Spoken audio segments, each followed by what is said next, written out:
wine by the glass on a restaurant wine list. But this one specifically is why it is better to go for that whole bottle instead of ordering wine by the glass. And I personally feel like it depends on your situation, right? I mean, if it's only you, don't buy a bottle of wine, Right. explore the wine by the glass list. But it's also about the restaurant, because some restaurants have very strong wines by the glass list, and other ones you feel like you're kind of missing out if you are just ordering off of that basic list. So, I mean, I go out to eat a lot, and we of course like to drink wine when we go out, and wondering what your perspective is when it comes to ordering wine at a restaurant, Mark. We've given a lot of tips to our listeners about approaching wine lists, and I know my last vacation. Big picture of Kobe.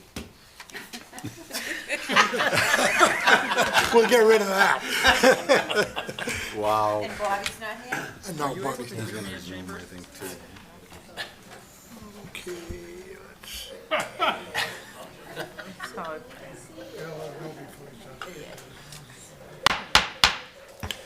Good evening.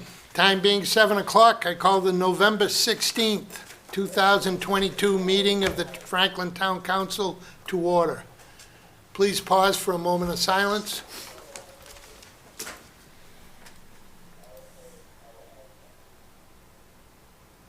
Please stand for the Pledge of Allegiance. I pledge allegiance to the flag of the United States of America and to the republic for which it stands, one nation, under God, indivisible, with liberty and justice for all.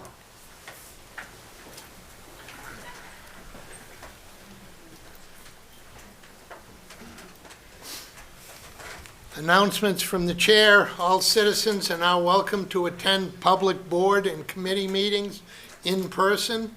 Meetings are live streamed by Franklin TV and shown on Comcast Channel 11 and Verizon Channel 29.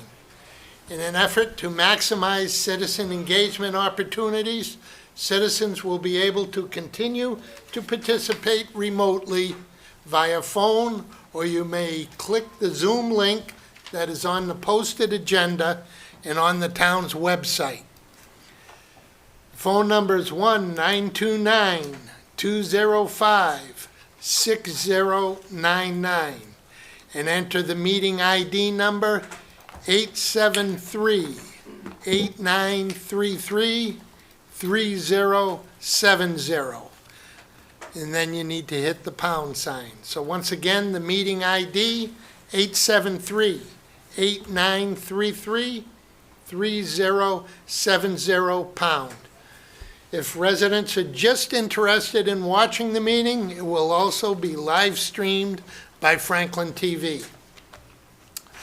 Tonight, Councilor Frangillo is participating remotely, and Councilor DeLorco may be coming in remotely as well.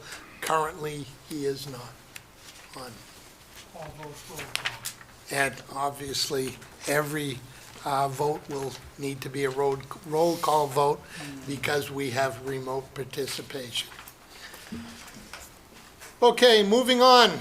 Citizens' comments. Citizens are welcome to express their views for up to 3 minutes on a matter that is not on the agenda. The council will not engage in a dialogue or comment on a matter raised during citizens' comments. The town council will give remarks appropriate consideration and may ask the town administrator to review the matter. Is there anyone in council chambers that would like to speak on an item not on tonight's agenda? I see two hands. First one over here. Just name and address, please. Thank you, Mr. Chairman. Rick Saccone, Chestnut Street, town. I rise tonight just to thank the council and our chief of police and our firefighters for both the sidewalks and the crosswalks that now we see all over town. There was a while where a lot of neighbors fought for crosswalks, and it seemed a tough hurdle to get beyond. Now we see them multiple places. I think it's made our streets safer, slowed down traffic, made it better for walkers and folks pushing carriages and on bicycles. And I think it was a big gain for the community to listen to a huge, what I thought, a huge safety concern. So thanks to you all. Thank you. Is there anyone else? I think our town clerk would like to speak. Please. Nancy Danello, Town Clerk. Thank you, Mr. Chairman and council members. Well, another election is in the books, and I submitted my certified results to the state, and I'm thrilled to say that everything ran smoothly, from the ballots getting out to in-person early voting, advanced processing, and depositing, and of course, Election Day. We're finally able to bring the annual report back to elections, and everybody was thrilled to have them there. We had a total of 14,657 votes cast out of 24,798 registered voters, which equates to about 59% turnout. I want to thank all of you for all your support throughout these past couple of months. Janie, Alicia, Mark, everybody, all the department heads. We really do have a wonderful, wonderful team here in Franklin, and I thank you all. My staff, my wardens, all the election workers who worked many hours to ensure that this election would be a success. Jim and Carol Dacey, who volunteer every election to come and do the numbers. I mean, 8 o'clock at night, you're home in your jammies on the couch. I wouldn't want to come out. Thank you, Jim. Thank you, Carol. Right? Yep. It's a huge help. Now we're on to our next project, revamping the vault. King Information Systems will be out on December 5th to start this project. I want to take the opportunity to thank Chris Feely and all of the members of the Community Preservation Committee for funding this project. That's it. I wish you all a very happy Thanksgiving, and thank you. Thank you, Nancy. Is there anyone else in council chambers that would like to speak on an item not on tonight's agenda? Please, come forward, name and address, please. Alan Cass, 146 Long Hill. I just want to congratulate Steve Sherlock on 15 years of sterling service to the town for his contribution in Franklin matters. Thank you.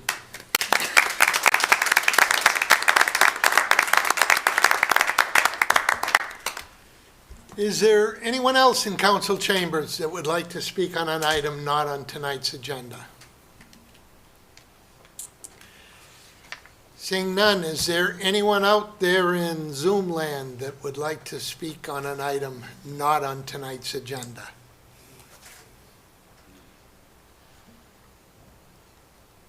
I don't see anyone. Do you, Alicia?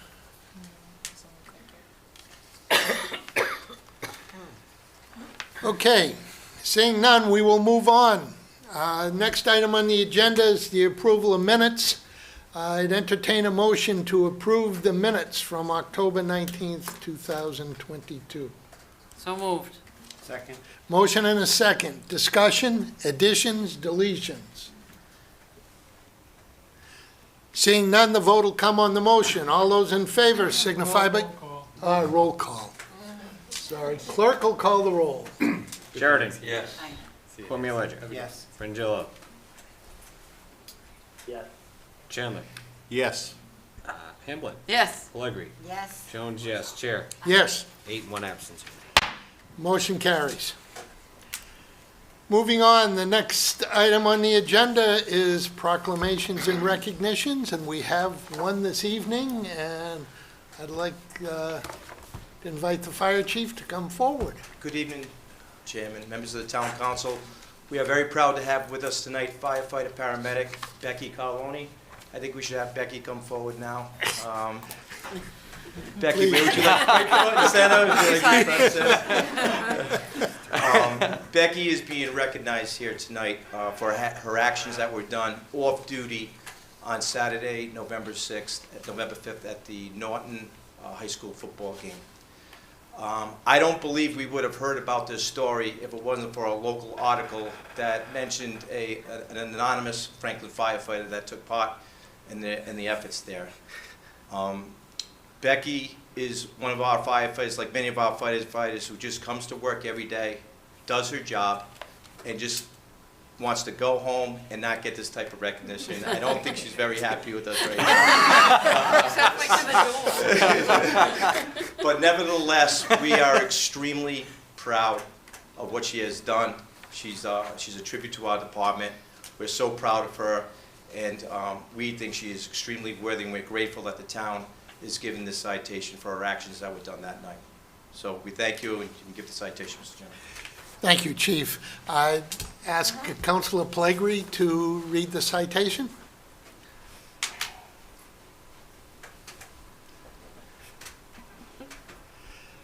Deb, can you go over by Go to the mic, yeah. Yeah, by the mic, please. Yeah, now she has to get in front of the camera. Yeah, Further from the door. yeah. No running off.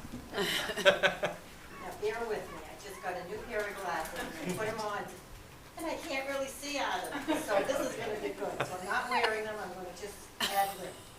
Town of Franklin, a proclamation honoring firefighter paramedic Becky Carloni on her heroic actions in a moment of crisis. Whereas Becky Carloni is a firefighter paramedic with the Franklin Fire Department, who on November 5th, 2022, was attending a football game with family members in Norton, Mass, where upon conclusion of the game, as she was exiting the stands, she saw that a man was lying down on the track in apparent distress, and she took immediate action. Whereas firefighter paramedic Carloni witnessed the man become unresponsive and pulseless, and immediately began to administer CPR along with another bystander, which they continued until an automated external defibrillator arrived and was applied successfully, resulting in the patient's return of spontaneous circulation and respiration. And this is bringing it all back. Whereas firefighter paramedic Carloni witnessed the patient become alert and resumed speaking, and she remained at his side until EMS arrived to take over his care. And whereas, because of Franklin's firefighter paramedic Becky Carloni, swift action, response, composure, and compassion in a moment of crisis, a man's life was saved. Now therefore be it known, Franklin firefighter paramedic Becky Carloni is hereby commended with tremendous pride and gratitude by the Town Council of the Town of Franklin for her heroic actions in a moment of crisis. Congratulations.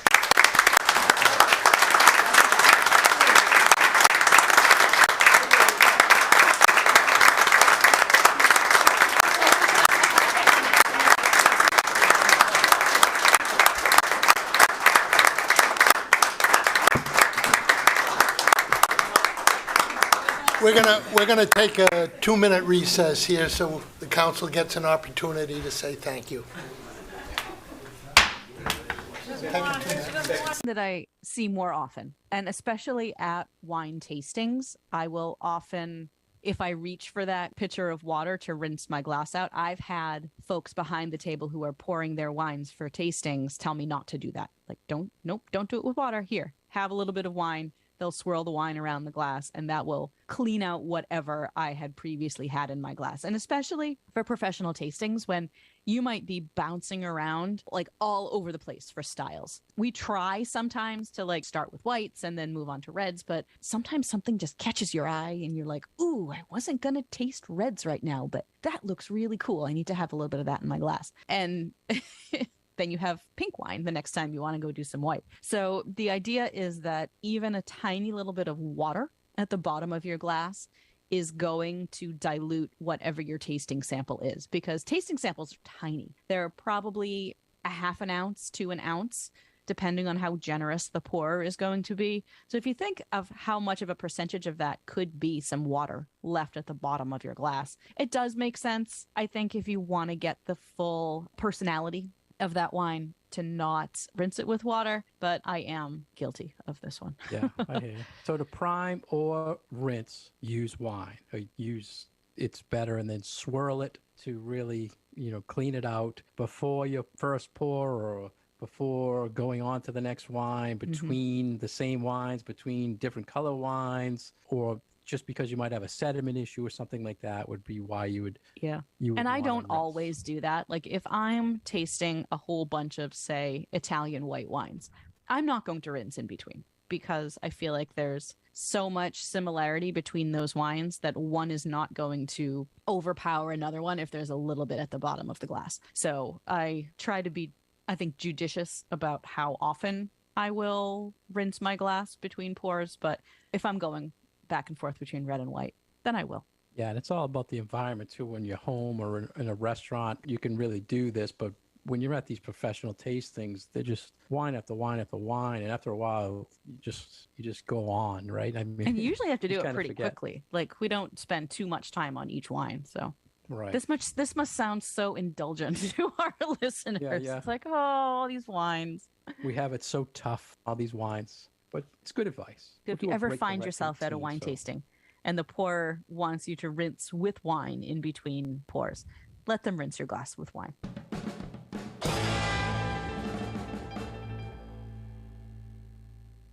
You're listening to The Wonderful World of Wine, and we are your hosts, Mark Lindsay and Kim Simone, exploring all things wine with you. If you'd like more information about Kim, please go to her website at commonwealthwineschool.com. For information about myself, please go to franklinliquors.com. You can find us on Facebook at The Wonderful World of Wine. We'd like any questions or comments you have. For past episodes, you can find us on SoundCloud or iTunes. Today, we're talking about restaurant related items. We mentioned about reasons restaurants prime your glasses, why you should buy maybe a bottle instead of a glass. Next article we'd like to talk about was from mydroll.com, interesting site. Menu design is key to increasing wine sales.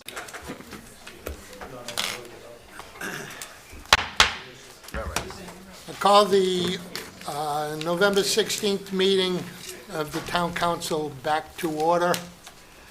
Next item on the agenda is appointments, and we have one this evening to the Library Board of Directors, Allison Wallace. Clerk will read the appointment. Thank you, Mr. Chairman. This is an appointment of Allison Wallace. Sorry, just give me a second. Here it is. To the Library Board of Directors, Allison Wallace of 53 Acorn Place, Franklin, Massachusetts, 02038. The Library Board of Directors have recommended the appointment of Allison Wallace to serve as a member of the Library Board of Directors with a term to expire June 30, 2025. This is a motion to ratify the appointment by the Town Administrator of Allison Wallace to serve as a member of the Library Board of Directors. Second. Motion and a second. Discussion. Jamie? Through you, Mr. Chairman, Allison's on the Zoom call tonight, and she's been a member of the board in previous years, and we're excited to have her back with the recommendation of the library board and the library director. Thank you. Questions or comments from the council? Seeing none, the clerk will call the roll on the appointment. Thank you, Mr. Chairman. Cormier Ledger. Yes. Sheridan. Yes. Frangillo. Yeah. Chandler. Yes. Pellegrini. Yes. Hamblin. Yes. Jones, yes, and Chair. Yes. 8, 1 absent, sir. Motion carries. Allison, welcome back. Thank you. Okay, moving on. Next item on the agenda is hearings. We don't have any this evening. License transactions, we do have one. La Cantina Winery Company, Farmer Winery, special license to allow sale of wine, 2022, 2023 at the Franklin Winter Farmers Market located at 887 Lincoln Street. Clerk will read the transaction. Thank you, Mr. Chairman. This is a license transaction for La Cantina Winery Company, Robert Vazella of 355 Union Street, Franklin, Massachusetts, 02038. La Cantina Winery Company is seeking approval for Farmer Winery Special License to allow sale of wine at the 2022-2023 Franklin Winter Farmers Market located at 887 Lincoln Street, Franklin, Massachusetts, pursuant to Chapter 138, subsection 15F. The applicant has satisfied all state requirements for approval. This is a motion to approve the issuance of Farmer Winery Special License to La Cantina Winery Company to allow sale of wine at the 2022-23 Franklin Winter Farmers Market located at 887 Lincoln Street, Franklin, Massachusetts. Second. Motion is second. Discussion. Alicia? Through you, Mr. Chairman. This application has been signed off by all departments, and it's to allow La Cantina to sell wine at the Winter Farmers Market, which goes from November 19th of this year to April 1st of next year, and it's every Saturday. Great. Thank you, Alicia. Any questions or comments from the council? Councilor Hamblin? Thank you, Mr. Chairman. You know, I just wanted to thank the Vozellas and La Cantina for their constant support of all of the farmers markets, the one downtown and the Winters Farmers Market. So thank you for your support, and it's greatly appreciated. Thank you, Councilor Thank you, Mr. Hamblin. Chairman. Councilor Plagree? Thank you, Mr. Chairman. Is this the only application that we have for someone to sell at Fairmont Farms? Through Pardon? Jamie? you, Mr. Chairman, yes. Yes, okay. Yep. Good. Thank you, Mr. Chairman. Thank you, Councilor Plagree. Councilor Cormier Ledger? Thank you, Mr. Chairman. If memory serves me, this is not the first time the applicant's applied for this particular Correct. license, correct? And Yeah. we've never had incident. No, we have Correct. not. So it's worth noting to everybody that he's an upstanding businessman and does everything by the book. Great. Thank you. Thank you, Councilor Cormier Ledger. Any other questions or comments? Seeing none, the clerk will call the roll on the license transaction. Thank you, Mr. Chairman. Sheridan? Yes. Cormier Ledger? Yes? Frangillo? Yes. Chandler? Yes. Plagree? Yes, Hamblin? Yes. Jones, yes. Chair? Yes, It's 8, 1 absence. motion carries. Okay, moving on. Presentations and discussions. We have a couple this evening. The first is a presentation from the Recreation Department. Ryan Jetty, Director of Recreation.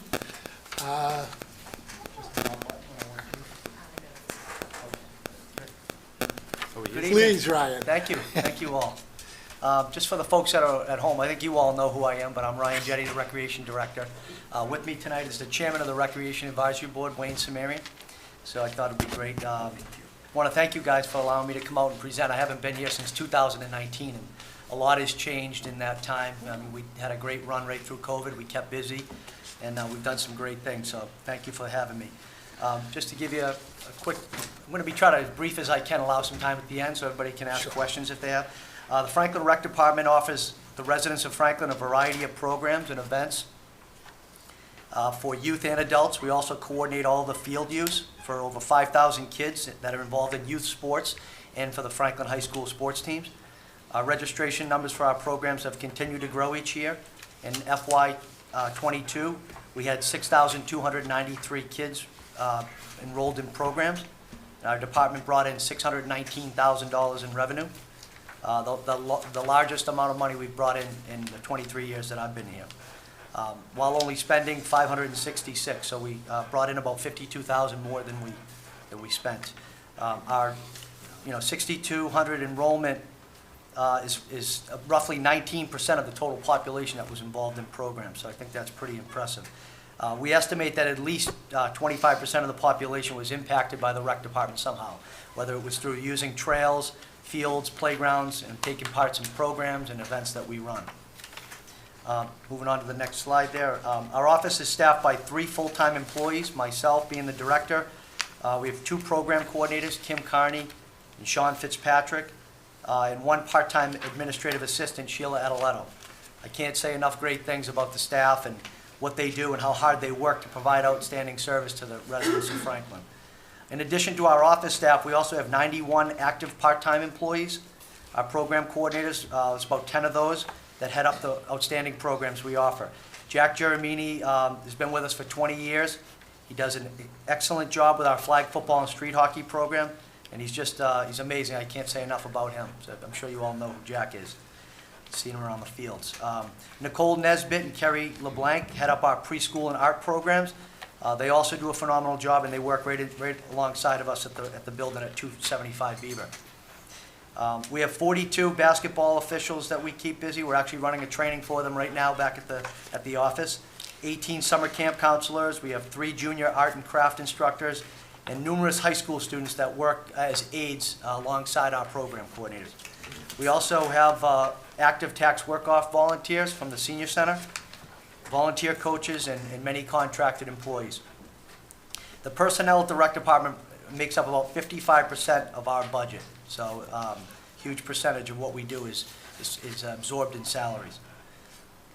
Moving on to the operations. The majority of the rec department revenue comes in the form of program receipts from the over 100 programs that we run annually. We bring in about 97% of our receipts are brought in through credit cards, so it's very little interaction. We have a 24/7 online registration system that the residents can sign their kids up at any time of the night. We also organize many community events. This summer we did 6 concerts on the Common with movie nights every other week. We had food trucks in conjunction with the farmers market, and we had a great summer, so I couldn't say enough about the weather. Cooperated, everything went great. We also run the Earth Day event in April, which has about 200 volunteers, and we get a lot of assistance from our Department of Public Works. We also do an Easter egg hunt, Peter Cottontail's Excellent Adventure, many other large events that are really well received in the community. Another part of our department is managing the thousands of field applications and court reservations that we get, and that's through field scheduling for our facilities. We have, as I mentioned before, we have roughly 5,000 participants in youth and high school programs, and we're constantly looking through those reservations to make sure we don't have any conflicts between youth and high school events. We also do a lot of park planning, thinking long-term down the road about capital planning for our parks, playgrounds, and trail systems, making sure that ADA compliance and safety is our main focus when we're doing those playgrounds. We have an extensive volunteer list that we manage as well. We have Eagle Scouts that have to complete hours, and we give them big 100-hour projects, so we oversee that. And we have a lot of high school community service hours. Kids have to come to us to fulfill those hours, and we oversee that as well. And as I mentioned before, the tax work-off volunteers through the senior center. Getting into our programs. So just diving a little bit deeper into the programs, in 2022, the rec department offered 117 unique programs with 400 different classes. And as I mentioned before, 6,293 participants. Our summer camp numbers rebounded really well after COVID. We had 1,100 kids sign up for summer camp this past summer. The rec basketball program is one of the largest youth sports programs in town with 1,380 kids signed up. Between the winter and the youth, and then the intramural program that we run with the high school kids. The NFL flag program had 575 kids participate this year. Pee Wee baseball had 289 kids in T-ball between 4 and 6. Girls lacrosse, 236 young girls between K to 8. Our field hockey program is huge now, 390 girls doing that. We also organized the only governing body. Actually, field hockey is one of those sports that you've got a lot of, like Pop Warner organization, you get these organizations that have been around forever. Field hockey is such a new sport that Franklin actually started the statewide league called the Commonwealth League, and we have 26 towns represented from North Shore, South Shore. We bring in all the revenue for that. We hire all the officials to run those games, and it's a great league, so it's impressive. Our track program runs 3 times a year. We have a spring, summer program, and then a winter program. We have just under 200 kids in that. We do street hockey 2 times a year, spring and winter, 140 kids in that. A girls volleyball program is starting to make a comeback. A couple of years there, we weren't getting the numbers. We're up to 90 kids this winter. And you can see a trend here that a lot of the programs that we run we're building a feeder system for the high school, and we're seeing great results at the high school level. They've won 3 Dalton Awards in a row, which is considered the highest win percentage out of all Division I schools. So when you're starting them at 6, 7, and 8 years old, and by the time they're 15, getting into high school, Franklin sports are a force to be reckoned with. We also organize a community garden at King Street Park. We've got 57 garden beds down there, and 6 of those beds are exclusively dedicated to providing fresh produce to the food pantry. We have great volunteers down there. Deb Schwab and Teresa Triana and Jen Cuse manage the garden for us. Jen is actually the one who manages all the food pantry beds, so she does a great job. Pickleball, I'm sure everybody's heard of pickleball. It's the fastest growing sport in the United States. 40% increase in participation since 2020. So just in a short period of time, 4.8 million players nationwide are playing. So whether we like it or not, pickleball is coming to Franklin as well. And we need to, keep up with that. Some other programs with good success in town, we do a great golf program with Maplegate Country Club, strength and conditioning class for middle schoolers. We're running chess, wrestling, tennis, and of course our preschool program, which is run by Miss Kerry and Miss Nicole. They do a fabulous job. So our newest and most popular event is a summer concert on the Common, which I mentioned, which has the 6 nights. They do solo music from 4 to 5, and then from 5 to 7 we have a band play, and then usually the movie night comes on after that. Earth Day has been run by the Rec Department since '99. The DPW does a great job helping us clean up all the bags along. You probably see all the blue bags around town. About 3rd week in April, we run that on a Saturday. So they do a great job in organizing that as well. Getting into just a list of our programs here. This is a real extensive list of some of the programs we run. I'm not going to obviously go through every one of these, probably because they're in 9 font, which you can't read, but when you're at home and you're combing through, you can take a look at some of the programs that we have there. You can look at that at your leisure. I'm not going to go through all the programs, but these, I just wanted to put them in the slides. Our fall programs, some of the most popular ones are our flag football, the field hockey, the golf. Winter programs are very popular as well. Basketball, as I mentioned before, is over 1,000 kids in that. So you can kind of scroll through some of these. Our spring programs, the girls lacrosse is a big one. Pee Wee baseball, street hockey, outdoor track. And then, of course, our summer programs as well. Also, we're doing community education. We do a CPR and AED training, first aid classes.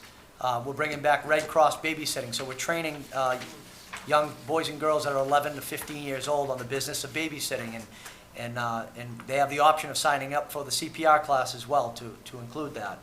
Our baseball and basketball officiating certification courses. We're getting kids ready to umpire and officiate youth basketball. And we have a lot of seasonal programs too that we do. Art classes, for special holidays and whatnot. So those are great. And photography is something that's going to be new too. We're going to be getting kids out into nature and taking pictures in the great fields we have. Fields and playgrounds, as I mentioned, we schedule and permit all the fields and courts and playgrounds in town. We work closely with the DPW on the maintenance and making sure that we're following the ASTMF, which is the American Society for Testing Materials, and also the CPSC, which is the Consumer Product Safety Commission. Just making sure that we're following all the latest standards, no head entrapments, no fall height problems or anything like that, and also following those handicap accessible guidelines. We're working with the Franklin Franklin Sports Athletic Director too to make sure that that their programs have the priority on all of our fields, and then we filter in behind that with our youth stuff. Some highlights of our great fields are the Beaver Pond Playground. We just finished that, the Vendetti Playground down at Beaver Pond. The fitness course is going to be done tomorrow. They're putting the final touches on that of gluing down the turf. So you'll have to get a look at that. I've got some pictures in a later slide. We also have a lacrosse rebound wall down there, which is a real popular thing right now. I've already been called by 3 or 4 communities.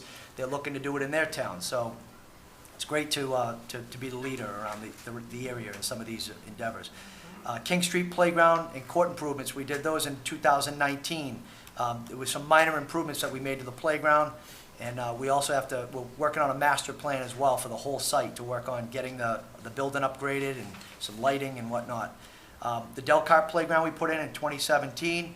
We're currently working on an ADA compliant playground right now at Nation Street Tot Lot. I'm working with a developer and Nancy White on the design of that, so that's exciting stuff.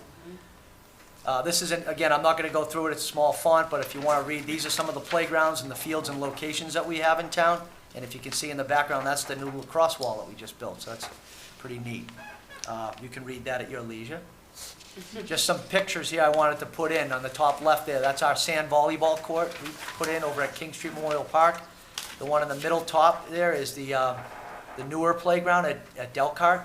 The top right there is the turf field. That was after it was resurfaced at Franklin High School Stadium.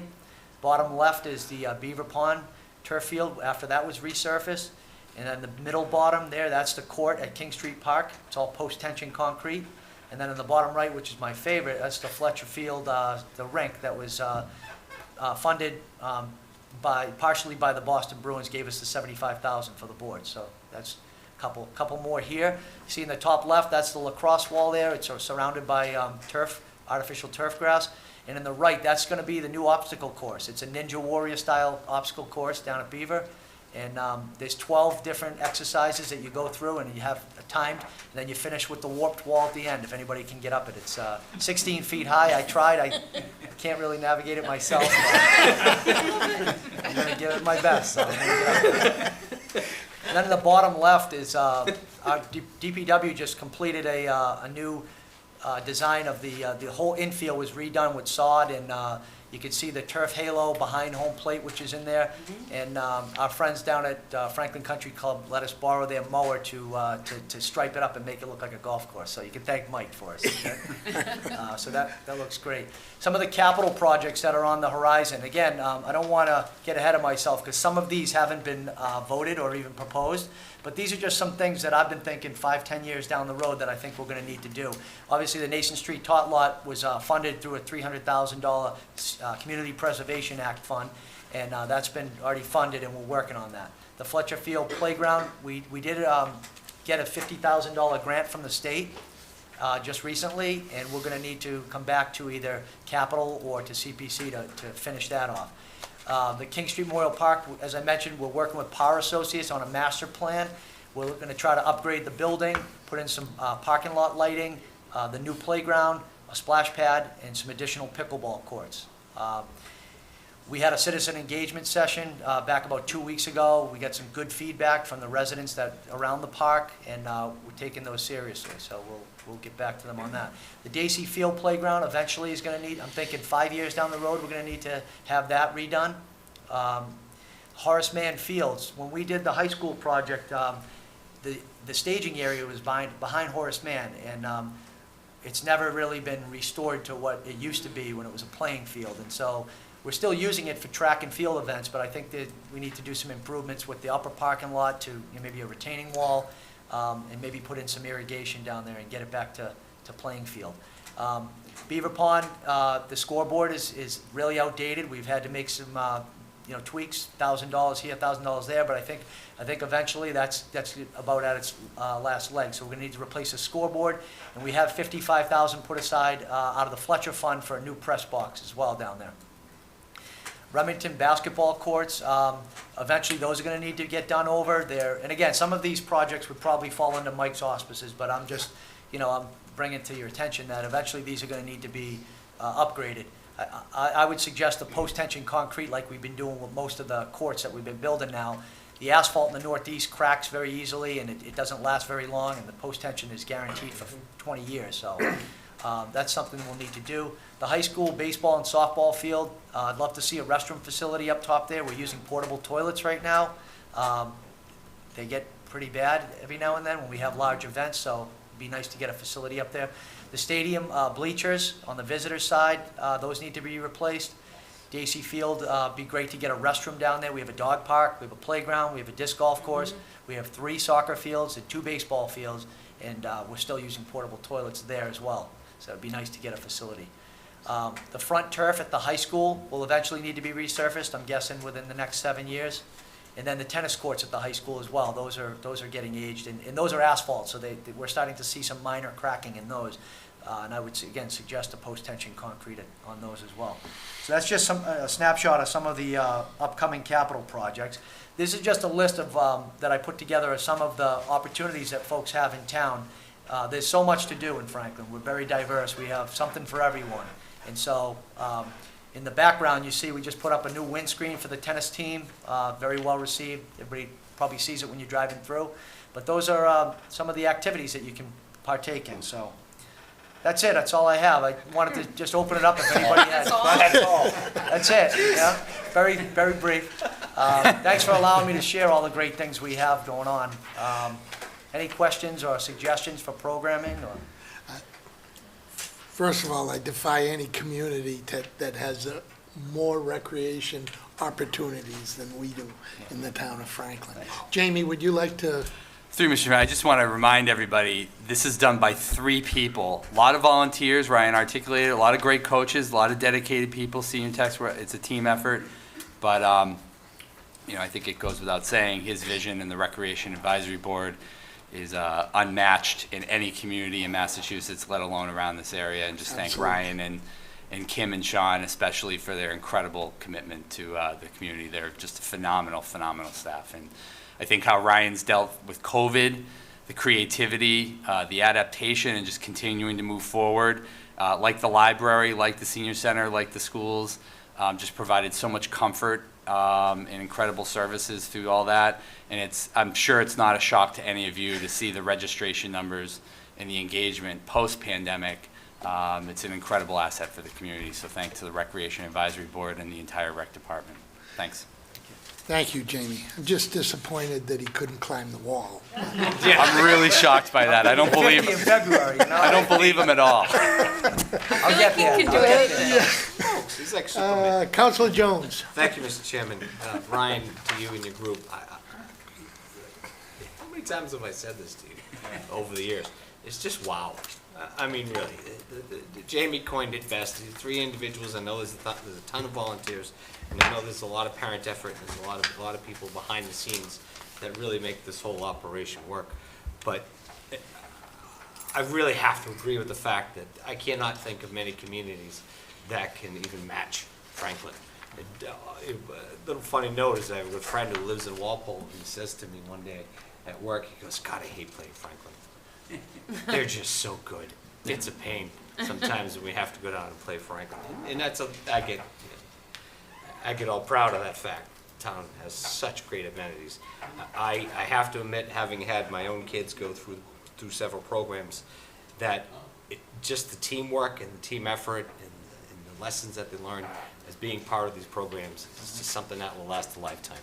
And it's great to see the results, and it's great to have you in front of us today. And I think one of the best parts, and I say this every single time you come in front of us, is you're one of the few departments that's self-funded. And I think that's awesome.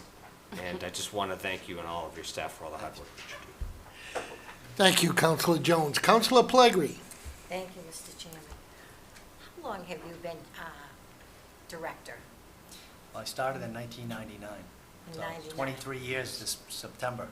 I can remember the day you came in my office and you asked if I would do a letter of recommendation for you. I don't know if you're going to remember this or not. And I said, absolutely. And she refused. Not on your life. Not on your life. I've known Ryan since he was a little kid, went to school with my daughter. He still is. I just knew you were going to do great things for Franklin, and you certainly have. Everybody talks about our programs and all of that here in Franklin, and that's all because of you. We had not nearly, I don't even want to say a quarter of the things that you're offering now back in '99. So it's just been wonderful to have you aboard. Thank you for all your hard work. Keep it up, and 50's really not bad. No. Long way to go. Thank you again. Thank you. Thank you, Councilor Plegri. Councilor Chandler. Through you, Mr. Chairman. Thank you, Ryan. Obviously, they've said everything I wanted to say already, so. And this alone, this will be on our website so everyone can look at it. Yeah, we'll have it. I mean, this says it all. This is wonderful. Now, let me get to just a couple things. I am big on this, and you spoke about it, the bathrooms. Like, you know, King Street, Beaver Street, great, everything's great. And I see, not to cut into Jamie's other presentation, but the bathrooms for Dacey are on our thing tonight. Yeah. Well, some of the money. I don't think so. 9-3. I hope they are. 3.2, construct nice. bathroom and concession facilities at Dacey Recreational Field, yes. You've been trying since 2018 to get that done. It says it right here. Is it Daisy? Oh, is it the open space plan? Yeah, It's the part open of the space open plan. space Oh, yeah, plan. yeah, I Yeah. put it in the open space And the re- it's- plan, yeah. We just had a meeting the other day, and I gave a wish list, so I think that's what you're saying. Okay, that's what I'm seeing. Yeah. Well, hopefully that gets done. I would love to see that and the high school. Because, I mean, that's a huge facility, and that's another one with just the porta potties, and it's rough there. Yeah, I think another part of the bathrooms too is if we have we do provide keys to the youth sports organizations that are using those fields or that have the permit. A lot of times they don't get opened, or, they get locked too early, or there's a mom who's at the playground and there's nobody around and the bathrooms are locked. So it'd be great to be able to get those on an automatic unlocking system in the morning and then lock up, something like that. I think that would be helpful, so that people don't have to worry about carrying keys around. Parents who have kids at the playground can access the restrooms as well. That's great. Now, lastly, we're having another, your stuff kind of goes into everything we're doing tonight. We're having another discussion on Davis Thayer later. Now, you have a field behind that school. How heavily is that field used? We use it for, our Challenger baseball uses that. So through Franklin Youth Baseball, they use that on Sunday afternoons. It's not a, Saturdays, they have a 7-year-old field over there that uses it on Saturdays. So Franklin Youth Baseball uses that field, and I would venture to guess 5 or 6 days a week. All right. Would the other fields be able to absorb that if we needed to use Well, that land for something? At that age level, we have 2 fields that are, one of them is at the King Street flagpole. Yeah. One of them is at Meadowlark Lane. We would have to schedule games later in the day at the other fields if we were to do that. They typically like to schedule games in the mornings, 9 to 12, 9 to 2. So we would have to push some of those games onto Fletcher 1, Fletcher 2. I was just getting, I didn't want us to restrict ourselves just because we couldn't find another field or, Yeah, I mean, we have 2 big open spaces now. We could build some more fields in your next plan. okay. I'll remember that. But, okay, those were my questions. Thank you. And again, we appreciate everything. Thanks. Thank you, Councilor Chandler. Councilor Cormier Ledger. Thank you, Mr. Chairman, and thank you, Ryan, for being here, and thank you to your chairman who's been just nodding along and greatly approving of everything that you're doing. You can see the pride in his face. As a dad with 2 boys in this town going through a lot of your programs and using your fields, thank you, because they really are second to none. Whenever people, family members visit here, they just sort of are in awe of what we have here and what we're able to do. We were at a meeting last week of the Franklin newcomers, and this came up, so I'm just want to ask this question. Are the lights in fields on some sort of timer so that at night, particularly if they're not being used, they will turn off? The youth organizations that are using those fields, they have a shut-off code, and they're supposed to be shutting them off. I will say it doesn't always get done. The last coach there sometimes will leave, but they are on a timer where they're going to go off. If they cut practice 15 minutes early, there may be a time where there's the field is unoccupied and it's being lit. Guilty of that, but they do go off at a certain time shortly after they leave. So if there's nobody on the field, will they just automatically turn off? No, they don't work like that. We have them on a timer. Okay. They go on at sundown. Typically, they're going off at 9 o'clock at night. At Beaver, for instance, we have flag football that ends at 9:15. We have them shut off at 9:30, just so people can gather their stuff and get off the field. Okay. And could it possibly be added to your wish list to do some lighting behind the home stadium at Franklin High School? Yeah, actually, that was brought up at the Rec Advisory Board on Monday night. Yeah. The Pop Warner, the Youth Football Board brought that up, that occasionally they have teams practicing back there, and in the Yes. fall it gets dark early. They have rented portable lights, but it is something that we're going to look into. Okay. Putting in lights back I- there, yeah. I was part of that request, so Yeah. I appreciate that Yeah, and made its even way like to at you. the high school football games on Friday nights, that's where the kids all congregate and Yeah. play, so it'd be great to have some security back there. Well, and in line with the superintendent's recent letter to parents about the safety concerns behind the stadium, I think if that was well lit, then maybe that would make that less of a draw. But anyway, thank you, and thank you for all you and your team's hard work. Thank you. Thank you, Councilor Cormier Ledger. Councilor Hamblin. Thank you, Mr. Chairman. Through the chair, Ryan, It's amazing. Thank you so much for everything you do. I would guess I would say it would be more than 25% of the people Yeah. in the town are affected by the things that you do for all of us. And your staff they get so much done. Well, we've already said that. One of the things I wanted to say, I wanted to thank you for your effort with the community garden. We've got that so well organized now. I've heard so many good things about how well it's kept up, and I know the volunteers are amazing too, but without your leadership, I don't think it would have happened. So thank you so much for that. And the DC restroom, one of the things I think about a lot, there's a dog park there. Maybe we could have a little fountain for the dogs too while we're at it. Because We gotta get water into the site. We Yeah. have water that comes into the irrigation box at the top of the parking lot, but ideally, it'd be great to have a restroom down near the playground, kind of in the middle of the site, Yep. near the dog park, where soccer and baseball could walk to Yep. and Yeah. get water across. right in the middle. Yep. Yeah, it would be perfect. But thank you so much again. Thank you, Mr. Chairman. Thank you, Councilor Hamblin. Councilor Sheridan? Again, thank you for all you do. I guess about a portable bathroom at Delcott. Would you think about getting that, even just a portable? Yeah, we can. Because there's a lot of certainly people hike there too, and that would be helpful.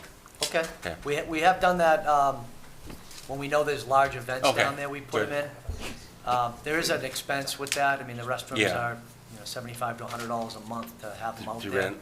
Yeah, so I mean, we can certainly do it. But maybe if you get a portable Brian, someplace else. Brian, just, get the porta potty.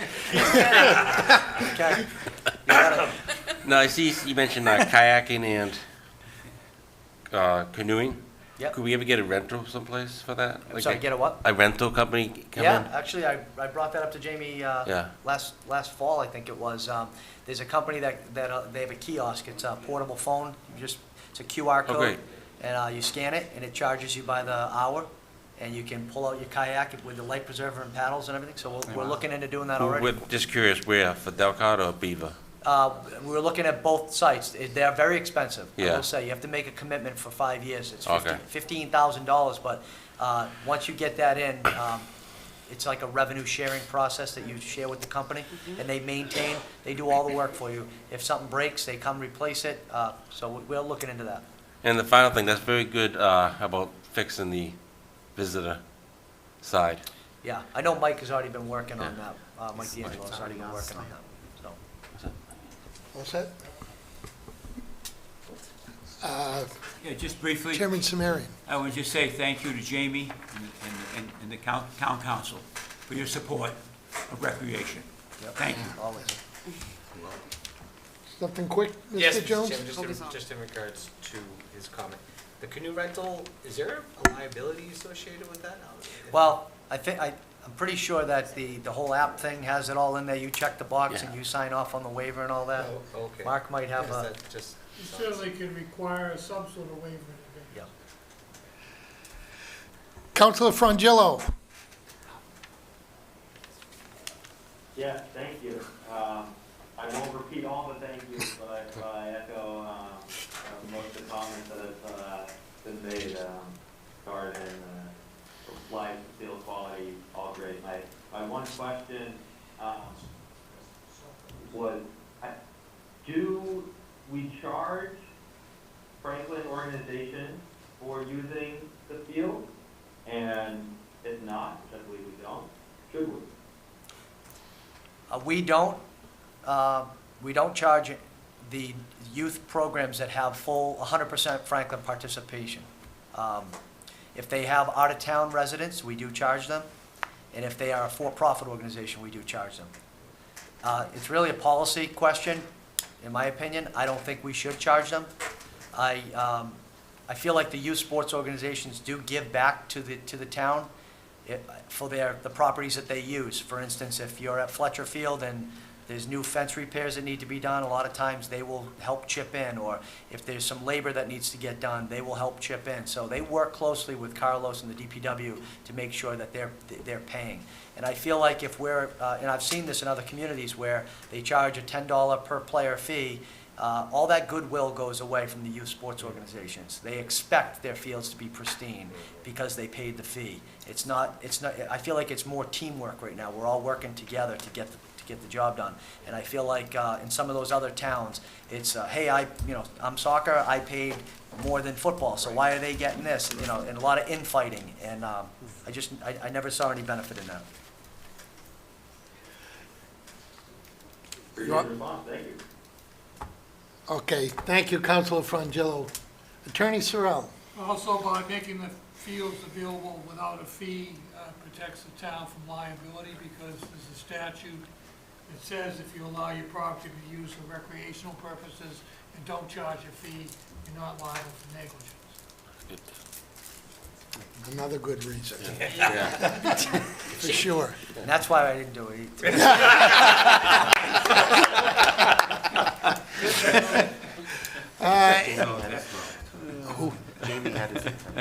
Jamie, did you? Through you, Mr. Chairman. Yeah, really quickly, I appreciate it. Just on the high school stands, I just want to remind everybody, this council did approve the funding for that a couple of years ago.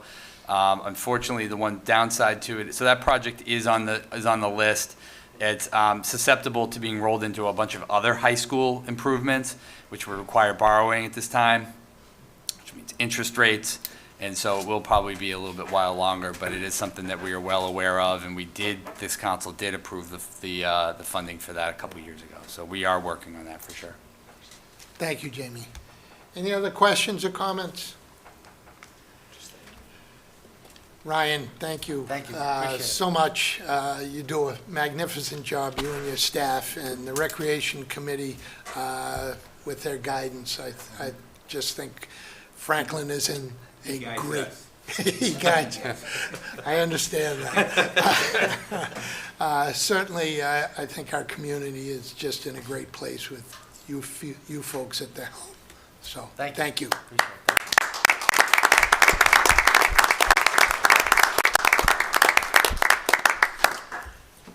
Okay, moving on. Next discussion item is Davis Thayer Reuse Committee. Jamie. Through you, Mr. Chairman. So through you, Mr. Chairman, here we go. Here it is, everybody. Davis Thayer. Let's get some reaction. We want to get a wave going. I mean, everybody's asked me about this for years. The rumors have been out there. Facebook blows up. No, but in all seriousness, Mr. Chairman, and through you to the council, tonight's the first public discussion we've been able to have on the school, or in the former school, excuse me. I'm going to go through a couple of highlights just for the folks that are listening on Zoom or watching at home. If folks want this information and want more, please go to our website at franklinma.gov and look at tonight's meeting agenda. There's a link there on the town calendar to the packet. It's flush with a lot of material regarding the current condition of the building, the status of it. There's some photos from inside. There's links to all of the reports and studies that have been done for decades on Davis Thayer. I just want to let everybody know at home, overall, I think as we've seen in the recent studies the school department has done, the building is structurally in very good shape for its age. It's been very well maintained by the community and the facilities department and Mike D'Angelo in particular. There's a whole website on the school department site of their process on the surplus land, and folks can fall asleep to much of that. Really, as the photos show, there's still a lot of stuff inside, which obviously is going to take a lot. I want to remind everyone there's no elevator in the building. It is not ADA accessible. If you read the older reports, you will see the cost from 10 years ago. This is an extraordinary expense. So when we talk about moving things out of the building, it's the old-fashioned way. Just like you rented your first apartment on the 3rd floor of a triple-decker with a narrow hallway up to the top. And in fact, when the school was being moved out, I know the movers that we had hired came pretty close to walking off the job. This is not easy work. It is very, very complicated. It is very heavy. And so while it may seem to many that there's a lot of stuff in there, yes, there is, but it will take a long time to move it all out. And there's a procedure and a legal process that the community has to follow with that. In terms of next steps, I've outlined in the memo a couple of things to focus tonight's discussion on. Mike is here tonight. We're happy to answer any questions on Davis Thayer at all. But really, the council has to make a decision on how they want to move forward with a reuse committee. This happens in every single community that has an older school building. Just Google them up. You can find all sorts of communities from Boston to Hopkinton to Worcester to Springfield with closed old school buildings. And there's traditionally a reuse committee that is formed. I presented here two options before the council, which is option one would be eventually the council is going to make the decision finally on the future use of the building. So option one would be to have the town council serve as the reuse committee. And as I note in here, that is extraordinarily rare if ever happens. But given the form of government, I want to make sure the community has all options at their availability. And the second one is the much more traditional, if not process that is used in almost every community. And Mark and Mike can both support me on that, as well as Brian. Most communities develop a very large or citizens advisory reuse committee of some sort, depending on what you want to call it. It doesn't really matter, but usually that is a mix of stakeholders, town boards, general citizens. We can structure that committee charge and customize it for however the council feels needed. And then the second issue for discussion to focus tonight is a wish list of potential future uses that the council may want to get a head start on. We all know there are rumors everywhere. I know many of you have heard them. And there's been many suggestions on Davis Thayer. I put a short list in the memo that have come to us thus far, which is senior affordable housing, artists' lofts, housing in general, recreation and arts center, temporary, potentially for a revenue source, as Ryan, you heard before. Pickleball is taking over the nation, pickleball facility. Look, I count dollars, and I'm just saying, it would be popular. The potential open market sale would require a little bit more, and we'll talk about that in a minute with the appraisal price.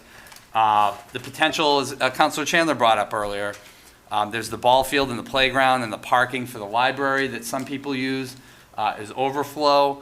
There are a lot of, I think we all know, municipal uses that could possibly happen. But the town manager and me also says everything's very expensive at one point or another, but we could look at half of the parcel, just the building. There's a lot of flexibility here. And of course, as many people have rumored, possibly a site for the police station, or at least a portion of the police station or their operations, and also economic development, office leasing space have come up in prior discussions as well.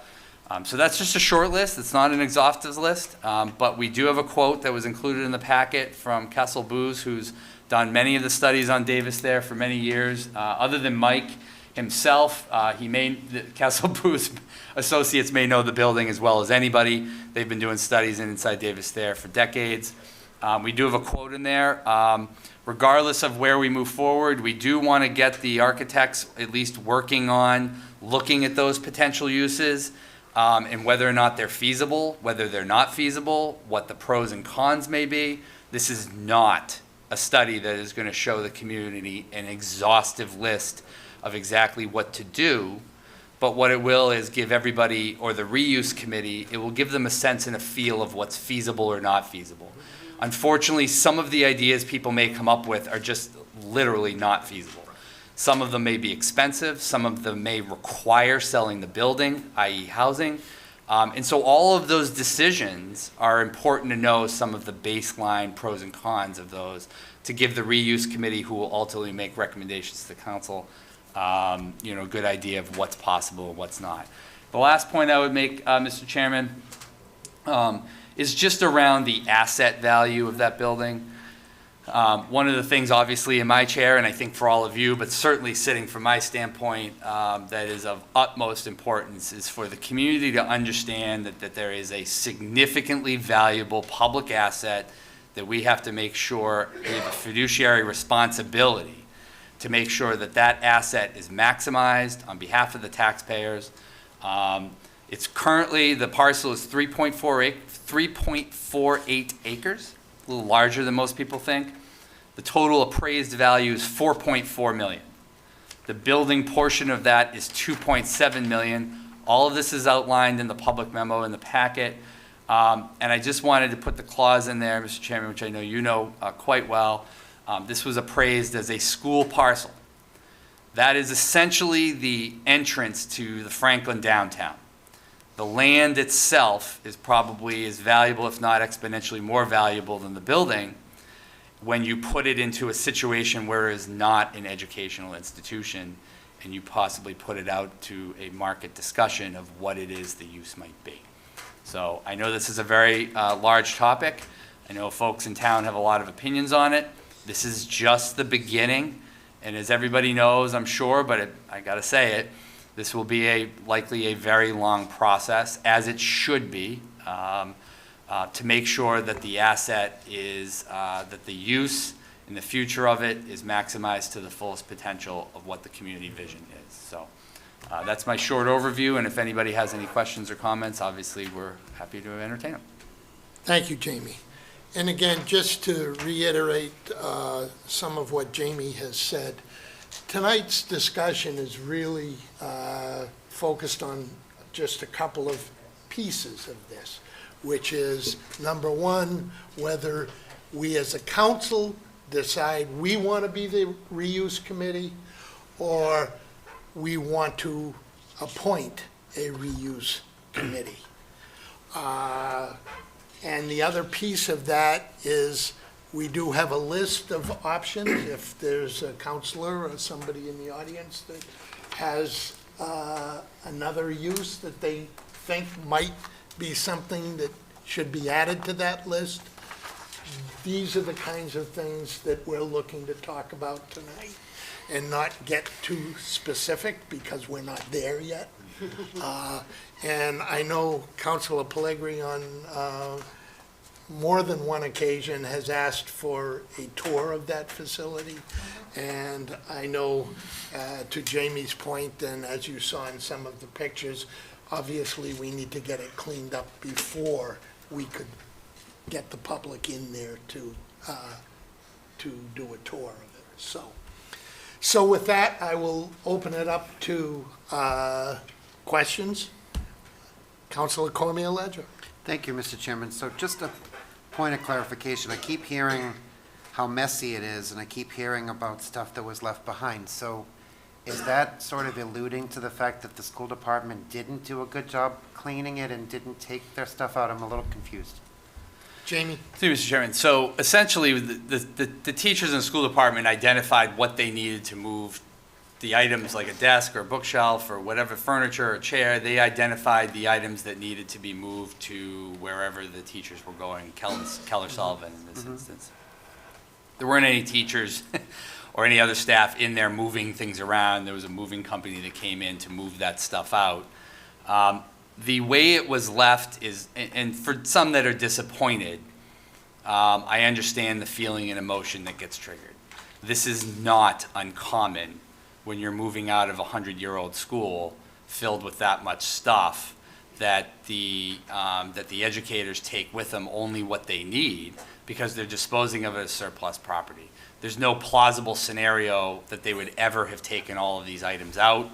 And this is just part of probably step one of what most people don't think of as steps that need to be taken before we get into the fun part, which is what to do with the building.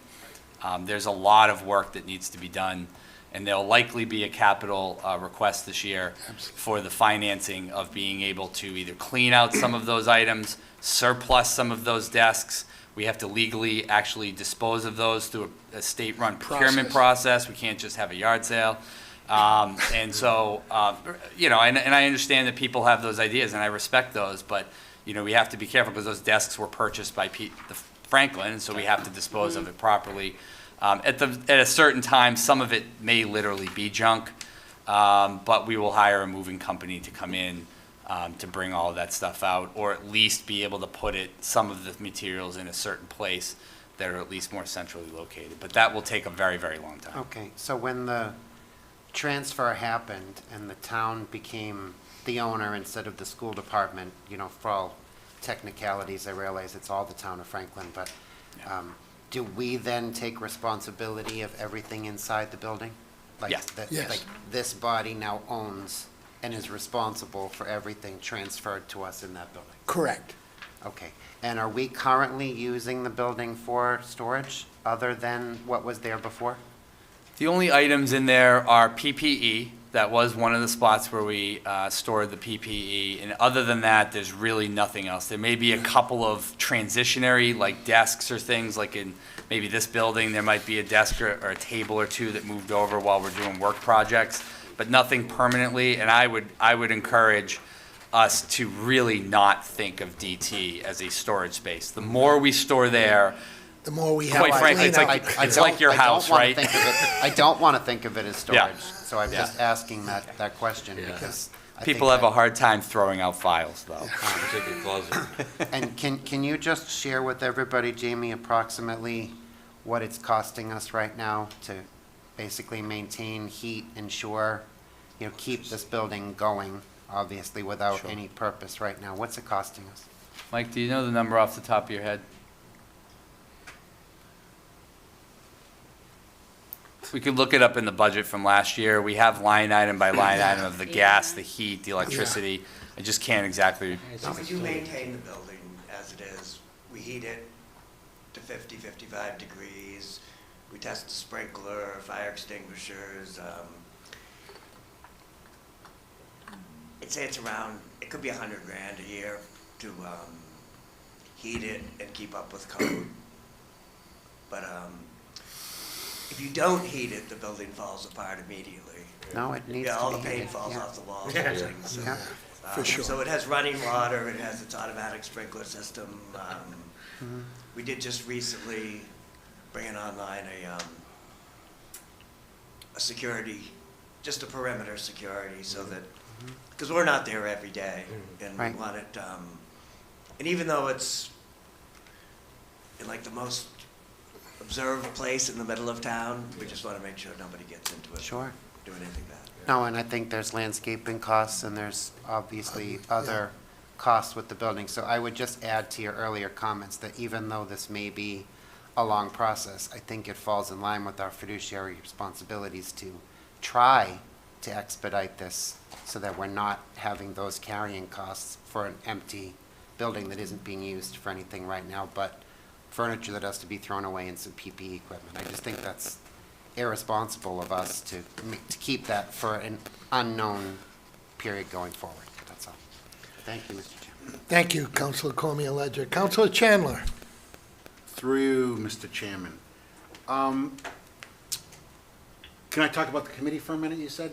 Sure. I personally think it should be a citizens committee and then let them give us feedback. That's just my opinion. I just wanted to get that out. That's kind of what I was looking for from everybody Yeah, as they that's why I finish was up. going down Sorry, a little bit. yes, Okay. I would agree with that also. Okay, thank you. Secondly, we're not going to get in the weeds about what to do with the property right now, but I was thinking something more along the line of getting some sort of tax revenue out of it and keeping the facade of the high school. So as the gateway to Franklin, that's how I would hope it would look. Quick question, this might be for Mr. D'Angelo. Say someone built a building right behind it, right up to the Davis Thayer School. If they cut holes in the wall and the elevators and the ADA compliant bathrooms were all on the other side, would that count as getting it American Disabilities Act compliant? It would, but so one of the issues with Davis there is if you actually spent millions building a building adjacent to the back of it, it would solve all the problems. Good. One of the things about Davis there is it has a 400 amp electrical service in it, so it has barely more power than a house. Yeah. Yeah. So, but that would be, yeah, you could make it, it's only accessible on the first floor at the moment. But Okay, if you so- put an elevator, if you put a building on the back of it, and an elevator in it, and handicap bath, the bathrooms are, we've spent a batch of money on the bathrooms over the last Okay. 4 or 5 years. So if someone came in there and wanted to build a nice building and use the front as more of historical, maybe just some small offices for their company and keep it historical, that would work then? Definitely. All right, just a thought. Yep. Thank you, Mr. D'Angelo. Welcome. And lastly, I have to speak to these pictures. I know other people will talk to it, so I'm not gonna, but I mean, I don't wanna bring up my own grandmother, but, she used to say, the only thing that belongs on the floor are your feet. And look at this, it's like no one, I don't know, maybe I'm getting too harsh when I say no one cared, but it's almost like I wish the school department would have a half a day and come help us get some of the stuff out. Maybe talk about the teamwork and all that other stuff instead of just, well, we handed it to you, it's your problem. It's a little frustrating, and I'm not gonna get into that right now, but I hope people look at all the pictures online, because you can't have an open house right now with this. You can't, it would be embarrassing. All right, thank you, Mr. Chairman. Thank you, Councilor Chandler. Councilor Pellegrini? Well, I'd like to talk after. Do we have to go in? No. Councilor Hamblin? Thank you, Mr. Chairman. I agree with Councilor Chandler and Councilor Cormier-Ledger. Citizens Advisory Committee, option number 2 is definitely what I think is a great idea. I'm really sorry we can't have a yard sale, because that might be kind of fun. And, I agree that it's really important, it is the entranceway into the town, and it's a really important site. So I think the ideas you have here pretty much incorporate almost everything that I've thought of. Maybe just an area where there's some commercial, and there's always a space for a pop-up shop for economic development, and maybe there's a shared kitchen in there too for innovation and other kinds of economic development. But thank you, Mr. Chairman. Thank you, Councilor Hamblin. Councilor Sheridan? Yes, so I agree about the Citizens Commission. Good. And I remember moving the first time I came to Franklin, I remember seeing David's Dale, so I agree with keeping it kind of as a gateway. And I wouldn't worry too much about the pictures, I just think that's what happens when people move. And as far as, they have those 2 freaky doors in the back, can't they just push stuff out there? I'm serious. The 2 doors, what? The two freaky doors that have no steps, though. Couldn't they help with the move? Couldn't what? Couldn't help with, have you ever seen Oh, the could back? they help with the move? Yeah. Yeah, maybe. I mean, I think it's just when you're going up and down the floors. Yeah. Some of this stuff is really heavy. But they have stuff on the second floor, they have those 2 doors on the second floor that open up. Oh, throw it out, just push it out? Yeah. Yeah, that's, well, You can put you gotta shoe get a out there, lift, too, you know. and Yeah. shoot I it mean, into a we used to dumpster. do that at, and again, the 3rd floor apartment, yeah, put the bed through the window or what, put the refrigerator. It just, some of it, yes, Yeah. we could create a system. I'm sure, Mike, when the moving company happens, we'll get a lift and do some of those things, but some of the gear and some of the apparatus that's in there is never gonna be able to happen. My kids had class in those rooms, and the door was right in the back of the. Yeah, just jump out. Oh, you walk right over. Yeah. And also, I got a request from my student at UMass Lowell to have the open house when the college kids are home. When the college isn't open? When the college kids are home. Oh, when the college kids are home, okay, sure. That's it. So we have We'll do it over the summer. then to get it cleaned up. No. Thank you, Councilor Sheridan. Councilor Frangillo? Yes, thank you. Both of the echoing the same. I don't don't need to be on the commission as long as we still get a say in the end. I love all the ideas that have been put forward. It's pretty all encompassing, but I'm open to hearing more. And lastly, it's easy to overlook the value of aesthetic and historic properties, but that I think really contributes to the feel of the town, and we get that value back through reflections in sort of everyone's property by being in a town that cares about its history and has properties like that. So as best we can preserve that, I'm for.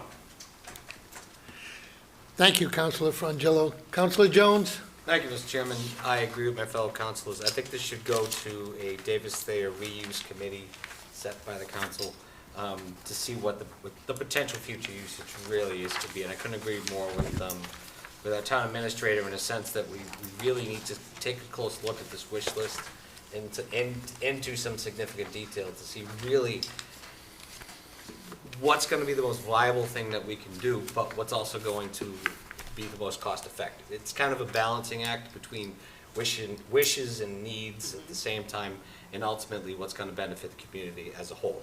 As an individual who's had all 5 of my children go through the Davis Thayer, I can see it out my back window. I have obviously a heartfelt connection to the buildings as well as I know many of the individuals that do, because that building dates back to 1924. 24. Wow. And many people I've spoken to in the neighborhood who's grown up and lived in the Franklin area have said they went to Davis Thayer, even back when the Davis Thayer was a high school. And then and there was so much history in that building that we would really have to do our due diligence to maintain that historical artifact in the downtown while purposing it for some good community use.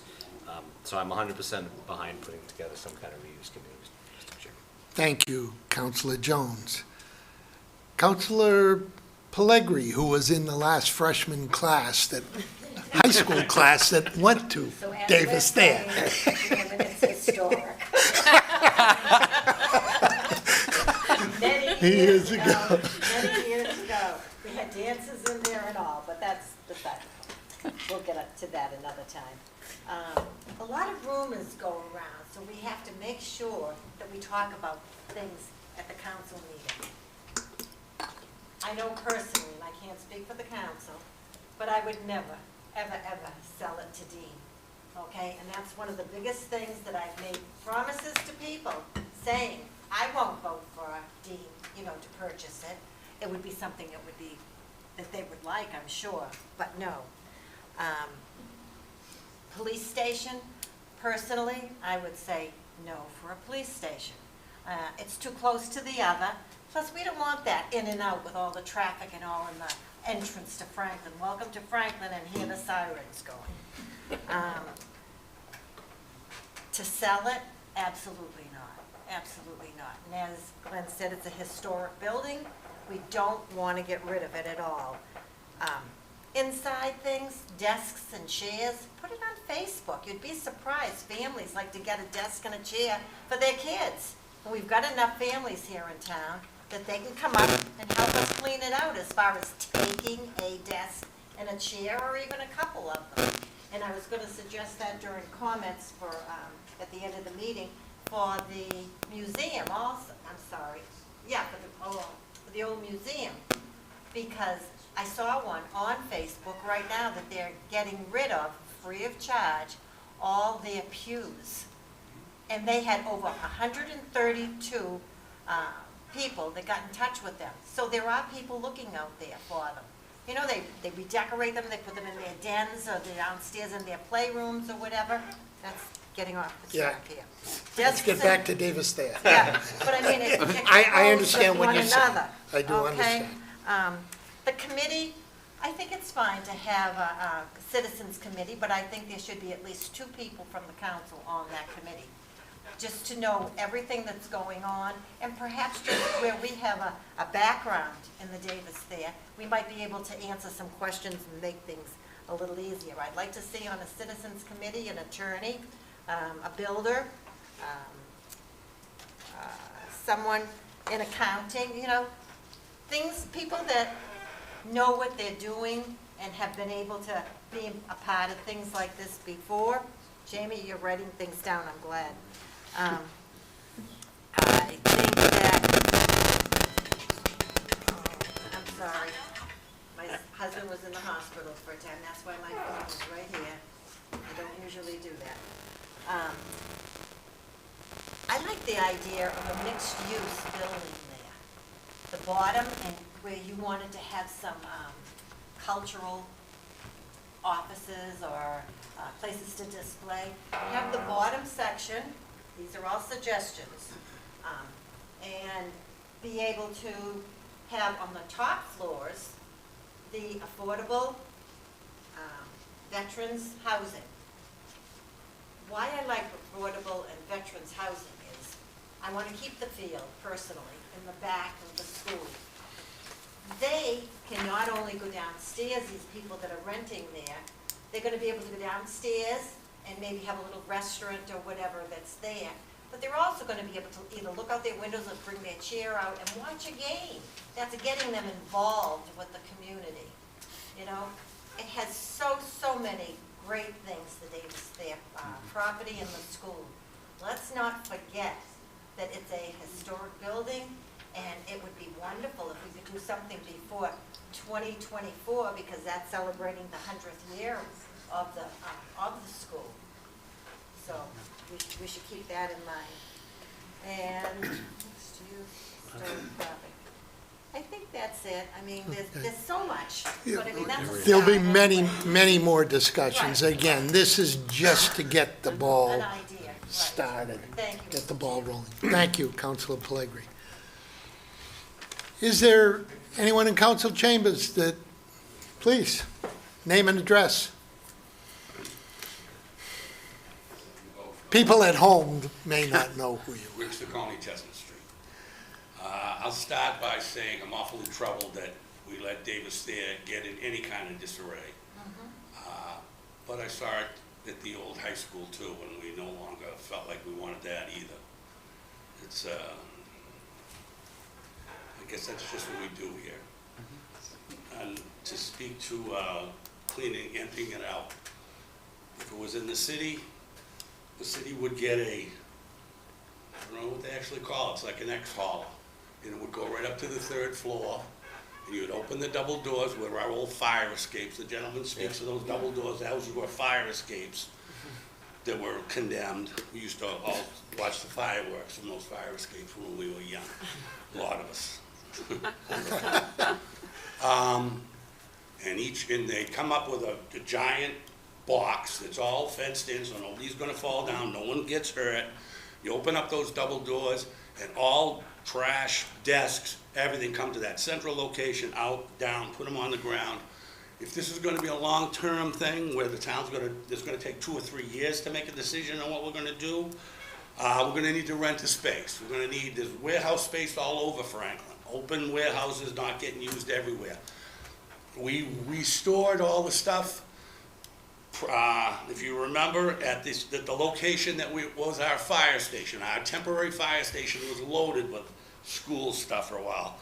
A lot of it, I think, is still down in some of those offices. But that's going forward. To Debbie's point, I know Debbie's not for the police station. I'm a big advocate for the police station. I think it's, if you look at it, it's centrally located. I have a printout at home to speak to Mr. Helen's point.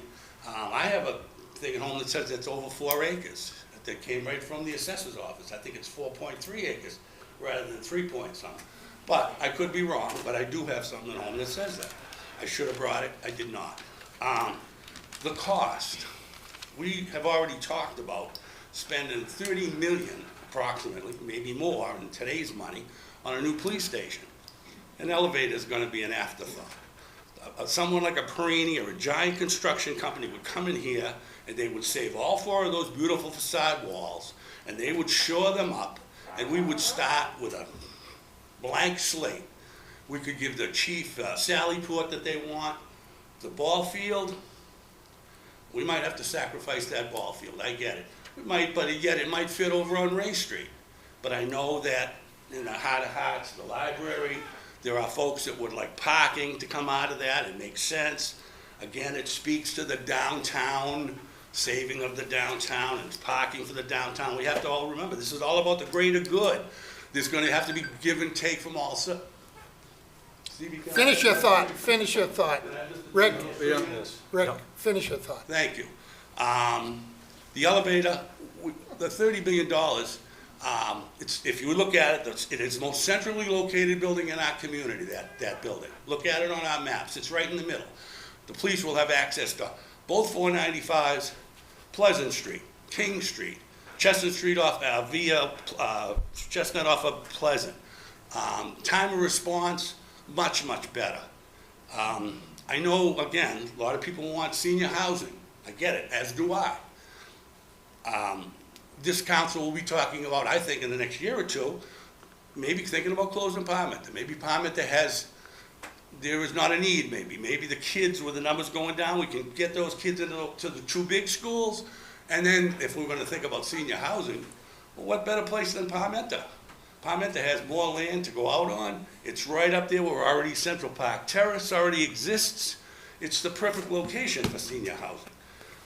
And we must not forget, we still have 60 that's in the pipeline right now that I think, Tom, you said today, the funding is maybe finally coming for up behind Some of it. the ice rink. Yep. So we're gonna have some senior housing forthcoming. Last but not least, I do hope that if you do have this committee, that the Rondo brothers are in there. Both Rondo brothers are dedicated, long-term, smart builders, comparable, competent. I hope they're part of your committee and your thoughts, because I hope that we have some builders who know the trades. Thank you for your time. Thank you.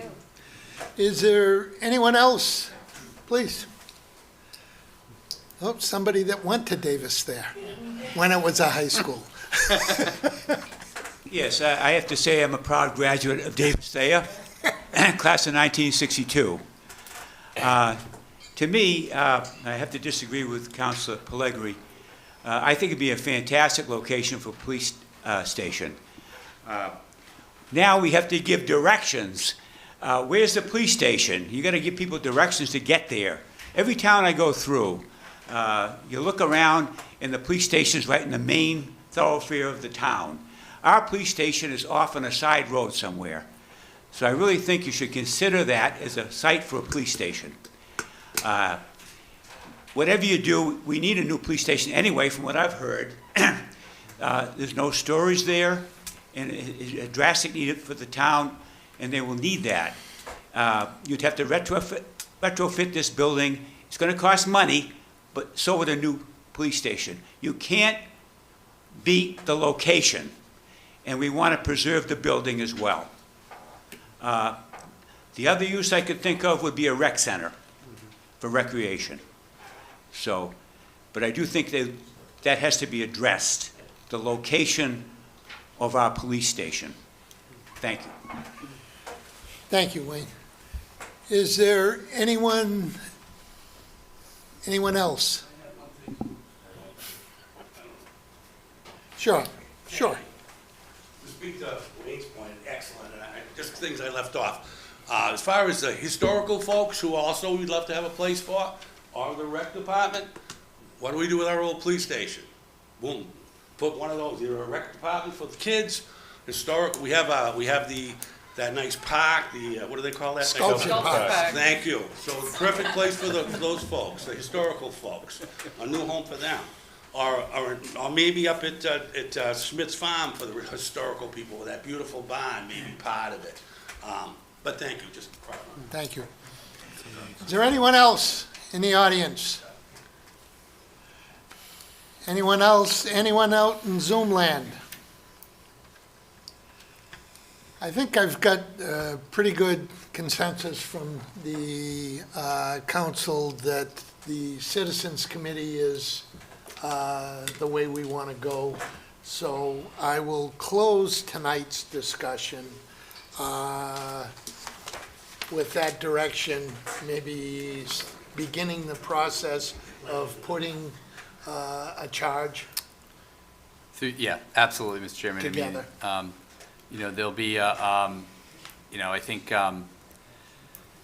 to Councilor Pellegri's point earlier, really quickly about an attorney or a builder, I think the challenging issue is going to be, and it'll take a while to decide who to put on, how it's a fair process, is it an open Well, process to the I think we community? have to put it out as an open Right. process and Okay. put it out to the community to see who might be Sure. interested, because certainly you don't want to appoint somebody that probably wouldn't have volunteered. Right. You'd really like people that are genuinely concerned and want to be a part of the reuse committee. So Absolutely. I think if we can get that process started, and we can talk more about it.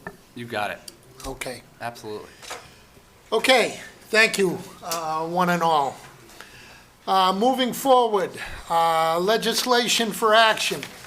Resolution 22-71, further amending the senior citizen property tax work-off abatement program.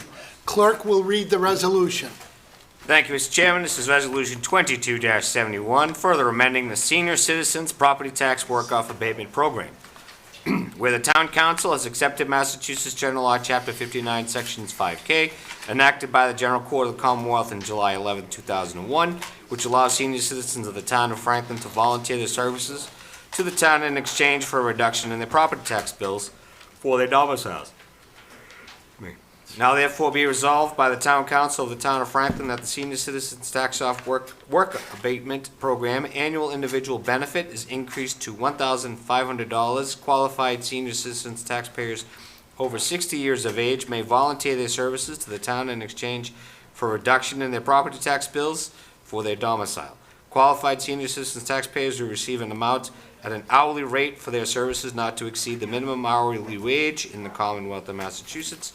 And this resolution should become effective according to the calendar year beginning January 1st, 2023. Move Resolution 22-71. Second. Motion and a second. Discussion, Jamie. Through you, Mr. Chairman, the simple parts, I think everybody knows pretty openly about what the Senior Center work-off and the Veterans work-off programs are for.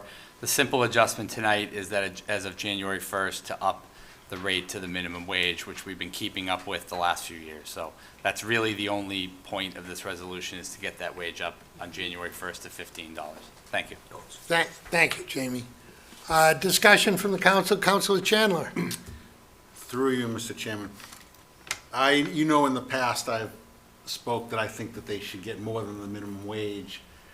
But the worst law ever written in Massachusetts history, Chapter 59, Section 5K, clearly states that it can only be the minimum wage. So I just want people at home to know that we're not being cheap. We value the seniors, but this is the law that we have to deal with. And the one good part of the law, is that $1,500 is a good work-off. Right. But I just wanted people to know that I think all of us would like to give them more than minimum wage. So, but thank you. Thank you, Councilor Chandler. Any other questions or comments from the council? Councilor Pellegri. Through the chair, to Jamie. Can someone work 2 different places to make up their hours? Through you, Mr. Chairman, absolutely. Yeah. They are. Yep, they could. Okay, it's not taking away from someone else that might want to be in the work-off program, allowing someone to do 2, because we only have certain places that they can work, correct? Through you, Mr. Chairman. Jamie. So we put out a solicitation, the Senior Center puts out a solicitation. Obviously, the last few years have been a little challenging because of COVID. Before that, we had a full house from the full abatement programs. And, obviously, over the last 3 years, it's been trickling back. And so we do ask departments, they're not fixed jobs, meaning we ask department heads every year, how many slots do you need? Felicia is a good example. She just happens to be sitting here. She may need X amount of jobs this year, but maybe next year she needs a few less. Maybe the year after that she needs a few more. Ryan earlier, you heard him talk, he takes advantage of them. So each year the jobs can change. Any department is eligible to do them. I don't believe it takes away from another person being able to work at a specific place because it's really about the total amount of hours. So somebody could, you could ask, the town clerk, for example, could have somebody year-round, but it might be 6 different people that fill in those hours, and somebody else could do half of their work in the clerk's office and then half their work in the building department. It just varies from year to year based on the need of each department. I can understand that. Thank you, Mr. Chairman. Thank you, Council Pellegrini. Any other questions or comments? Jamie, have we ever been at a juncture where we had people that wanted to be part of the work-off program but didn't have a position for them? Not that I can think of, unless we maxed out the cap, as Councilor Chandler just pointed to a minute ago, unless we just maxed out. But I don't recall, before the pandemic, it was tight. But I just want to make one point to one quick plug, if I may. What we are struggling with are the veterans. Right. And I think part of that is mainly because of some of the younger veterans maybe don't need it, or they're not eligible, or they don't know about it. I know Shannon, as COVID's coming out, is doing a lot of promotion for it. So, cheap plug, if there are any veterans that anybody knows, we've tried to take the veterans off the senior to leave those slots open for non-veterans and try to get them into the veterans program. But it's been a little slow going. Again, I just wanted to make the point that to this point, we haven't had to turn anyone away because we didn't have a slot for them. Not saying that we won't get there.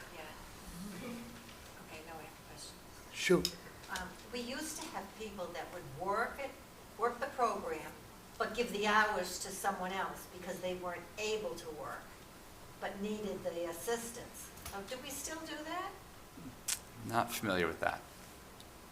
I'm not sure that's part of the guidelines. It may have happened in the past, but I'm not, I think Mark's whispering over here, it's part of the veterans piece, maybe.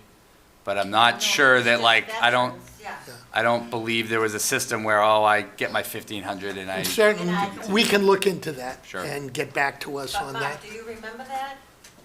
My recollection is, it has to be the property owner, or perhaps it can be their spouse, but that's it. The Veterans Program allows flexibility to have somebody else do the work for you. Yeah. I knew Work, someone in other would. words, do the Yes. work off. Yeah, okay. Thank you, Councilor Pellegrini. Councilor Cormier Ledger? Thank you, Mr. Chairman. Jamie, to you, can you just, for our purposes, review that there are income requirements to both the senior program and the veteran program, correct? I believe so, yeah. Do you know what they are, just for our own knowledge? I don't remember what the income is off the top of my head. My educated guess, I thought Mark was jumping in. My educated guess is probably commensurate with other, with federal home heating, oil assistance and stuff of that sort. So we could, in fact, to Councilor Pellegrini's question, though, have seniors or veterans that would love to take advantage of the program but may be disqualified because of income.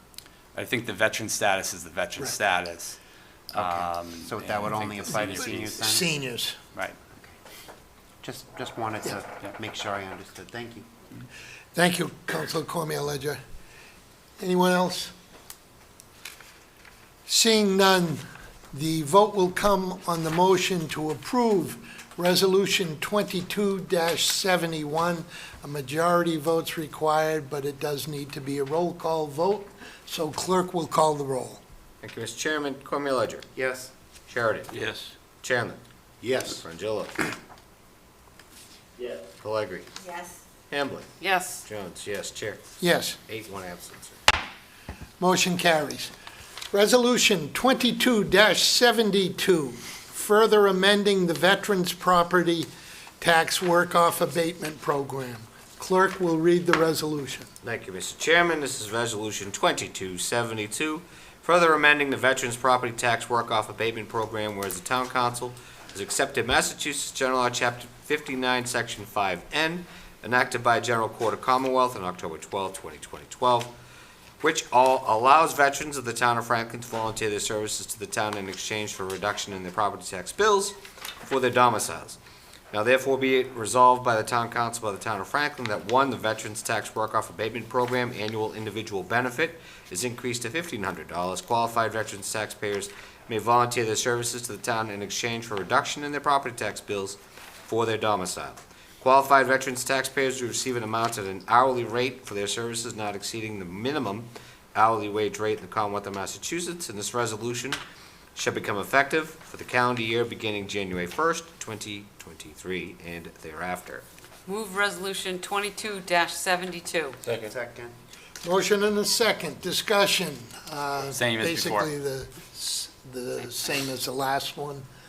Any other questions or comments? Councilor Jones? Thank you, Mr. Chairman. Just a quick question through you to the town administrator, just in regards to last year's change to the veterans' property increase that the town of Franklin had on top of the state's property. I know that's different from this, but that was something we passed last year to help give a benefit to the veterans, the disabled veterans of the town, in order to give them a more or less a doubling of their tax break. Just as a reminder that those applications are also up every single year, every December, if I'm correct? The primary, to your point, Councilor Jones, that is completely separate than this, but the council did do that on the abatements. You have to contact the Board of Assessors or come in downstairs to the first floor, and they will walk any veteran through that process. Obviously, call them on the phone. Right. And just a quick note, that's not something we have to re-vote on. Once we voted on it last year, it's a continuous program from that point forward. I believe so. Okay. Am I correct in saying that, Mr. Chairman? Well, you're. We'll get there when we get there We have a someday. motion and second on the floor. Understood. You are correct in what you stated. Thank you. Mark? There is no income limitation on these programs. The limitation's on you can't get more of a deduct than you're paying in taxes. Okay. Okay. All right, seeing no further discussion, the vote will come on the motion to approve Resolution 22-72. Again, a majority vote's required, but because of remote participation, we do need it to be a roll call vote, so clerk will call the roll. Sheridan? Yes. Cormier Ledger? Yes. Frangillo? Yes. Chandler? Yes. Hamblin? Yes. Pellegri? Yes. Jones, yes. Chair? Yes. 8, 1 absent. Motion carries.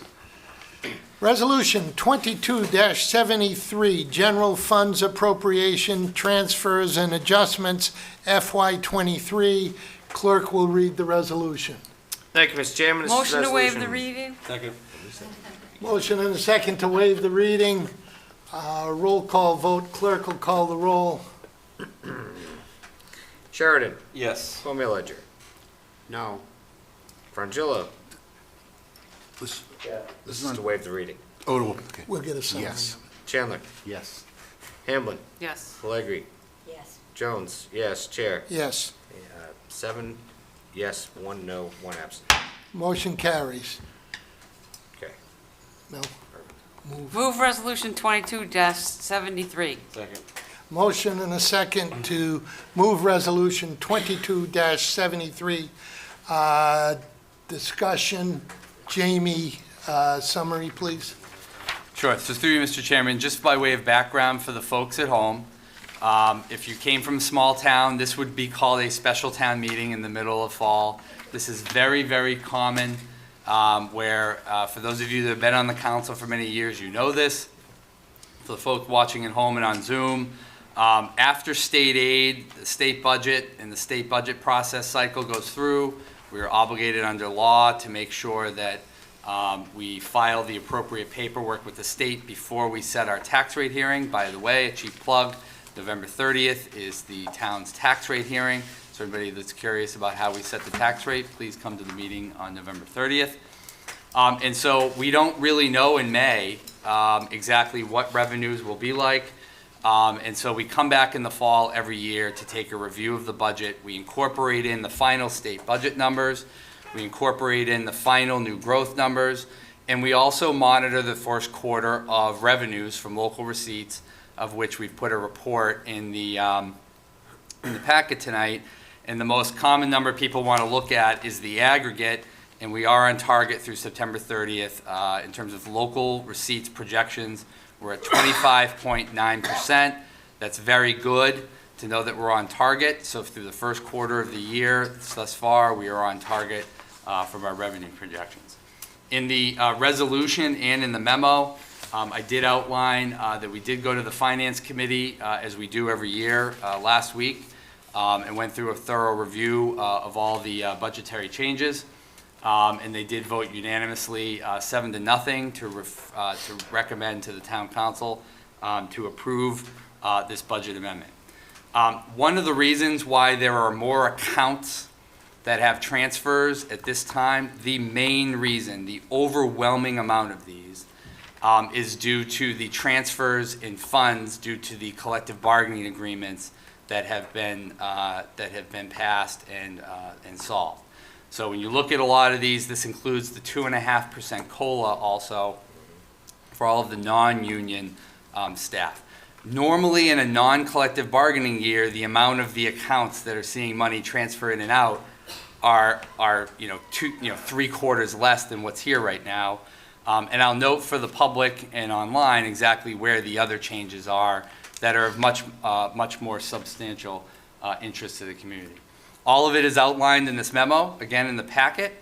It outlines pretty easily exactly where the revenues came in, where they're going, and exactly why the funds are being transferred the way they are. I'm going to offer the couple big highlights, Mr. Chairman, just so everybody's on the same page. The number one thing that will stick out to some people is they're going to say, oh, why is the town administrator's budget going up $103,000? I'm sure that's one that people have on their mind. And the main reason is that is due to the opioid settlement, the first installment of the opioid settlement money, as well as the reduction in fees that the host community agreements are going to pay to the town from the impact fees, because the legislature, in both cases, the court settlement was finalized and the law changed relative to host community agreements. I lay out in here exactly where that first round of funding for the opioids will go. I will tell you that in the next couple months, there'll be a proposal coming before the council. This is a 20-year-long opioid settlement program, and there's a lot of guidance and regulations from the state, and we're going to recommend to the council to set up a stabilization account, which we are legally obligated to do, so that all those monies in the future will not be a part of the budget model. This is just a transitionary year, and we just have to deal with it the way that it is. So the money for those opioid and the HCAs is in my budget, not because I want it, just because there was some place to put it.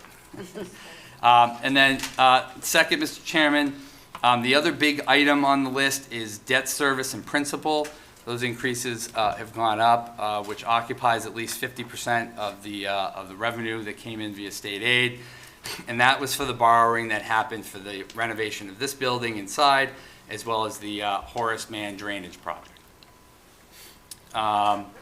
The other big piece on here is there were some cost overruns, again, on the elections division, all because of the change in the statute relative to early voting and mail-in voting. And so we need to make sure that we plug that gap for the elections. And then from the additional revenue that came in via state aid and new growth, one of the benefits is that we are able to, and the proposal is tonight, is to not deduct any additional revenue. There's already $450,000 being taken out of the comp reserve fund, and this is usually a fund that has revenues in it so that we can plan for unforeseen personnel decisions, retirement costs, recruitment and retention of employees, which you know is a huge challenge for everybody right now.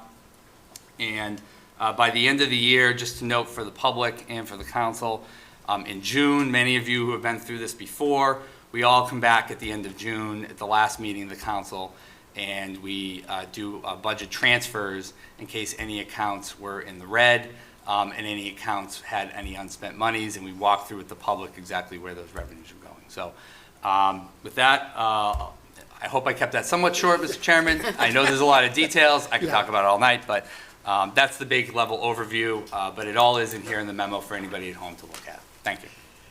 Thank you, Jamie. Questions or comments from the council? Councilor Chandler. Through you, Mr. Chairman. The main highlight that I like about this resolution, and I'm sure Councilor DeLuca would be the first to say this if he was here, that the Safe Coalition is getting their money and the fire and police are getting more Narcan training, which goes to, we have a lot of issues, obviously, with substance abuse problems. And this is the part, I think maybe I need some clarification from the town administrator.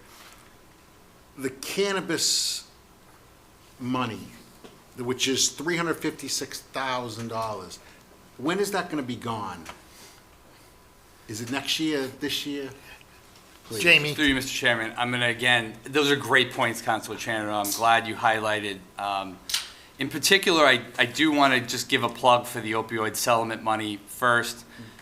There is some resources in here.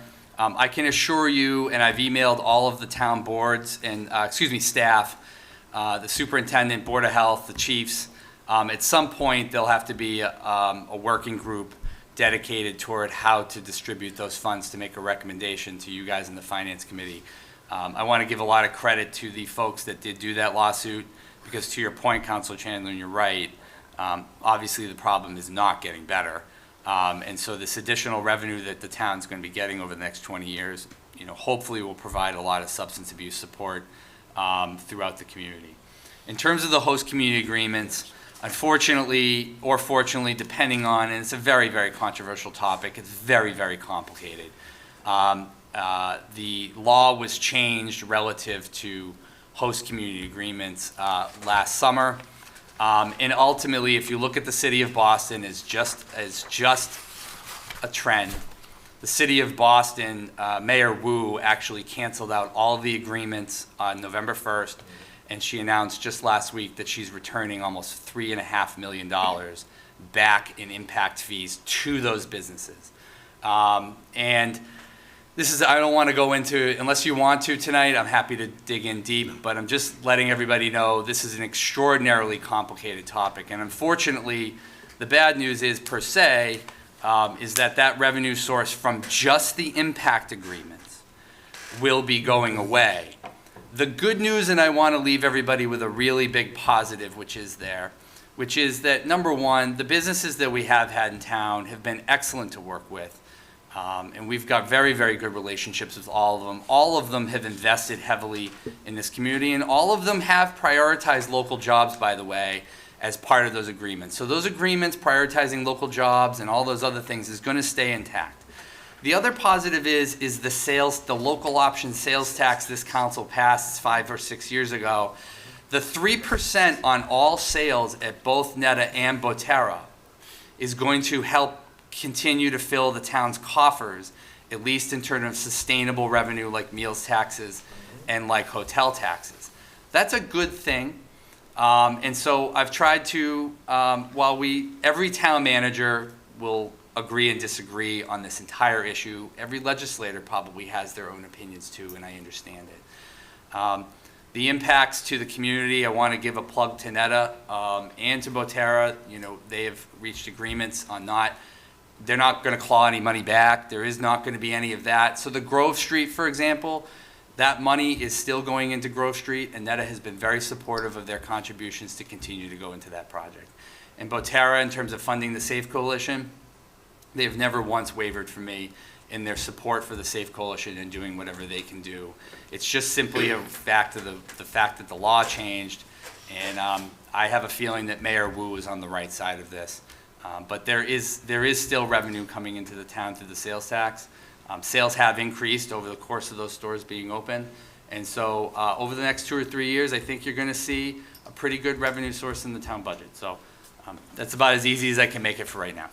And lastly, and I appreciate all the things you've said about those businesses, but the excise tax is $104,000, and I think those businesses do more damage than $104,000. That's what I'm getting at. That's the excise tax for this year, the 104. So, but I just, you know what? On the 30th, we'll be able to do something about this if people vote right. Thank you. Thank you, Councilor Chandler. Any other questions or comments? Seeing none, the vote will come on the motion to approve Resolution 22-73. Again, a majority vote's required. and it will be a roll call vote because of remote participation. Clerk will call the roll. Cormier Ledger. Yes. Sheridan. Yes. Chandler. Yes. Frangillo. Yes. Pellegri. Yes. Hamblin. Yes. Jones, yes. Chair. Yes. That's 8-1, nothing, sir. Motion carries. Resolution 22-74, gift acceptance, Veteran Services Department, $1,550. Clerk will read the resolution. Thank you, Mr. Chairman. This is Resolution 22-74, acceptance of gifts, Veteran Services Department, whereas the Veteran Services Department has received generous donations in the total amount of $1,550 to be used at the discretion of the department as follows. Donation summary. Veteran Services Department, $1,550. First, Monument Restoration Fund, $1,300.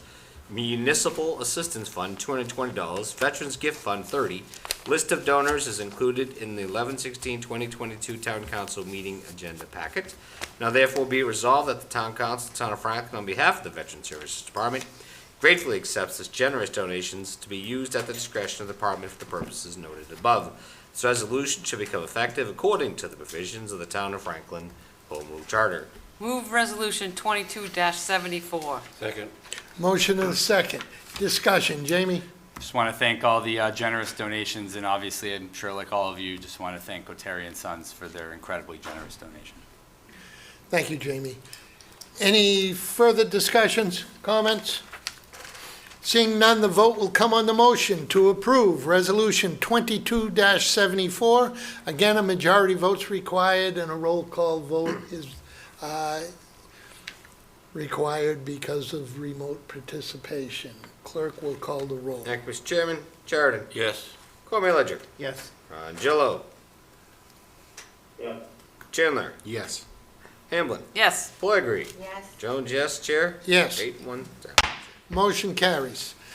Resolution 22-75, one of our favorites. Cable funds in support of PEG service and programming per Mass General Law, Chapter 44, subsection 53F and 3/4. Clerk will read the resolution. Motion to waive the reading? Second. Motion is second to waive the reading. Clerk will call the roll. Cormier Ledger. Yes. Sheridan. Yes. Chandler. Yes. Frangillo. Yes. Pellegri. Yes. Hamblin. Yes. Jones, yes. Chair. Yes. 8-1. Motion carries. No?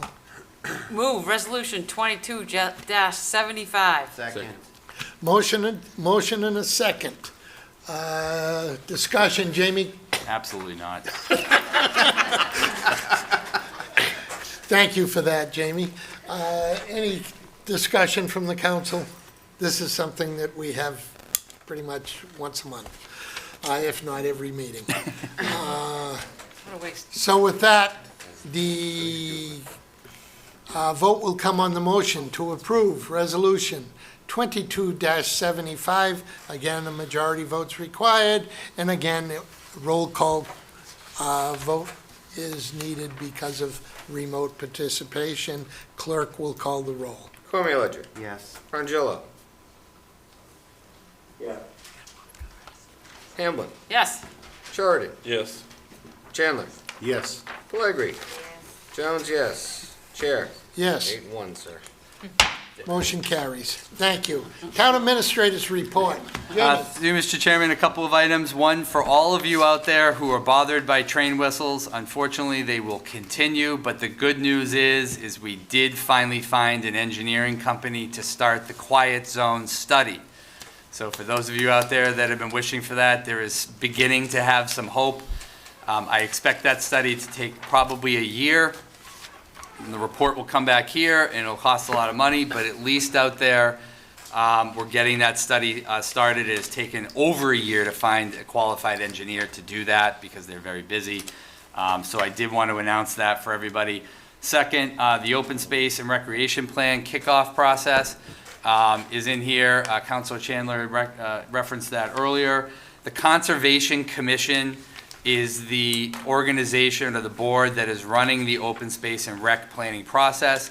Anybody who's interested in the next 7 to 10 years of open space and recreation should follow the Conservation Commission's email lists and the social media channels we have for the town, and check in with them at their meetings. They're going to be having that on probably every meeting for probably the next 6 or 7 months.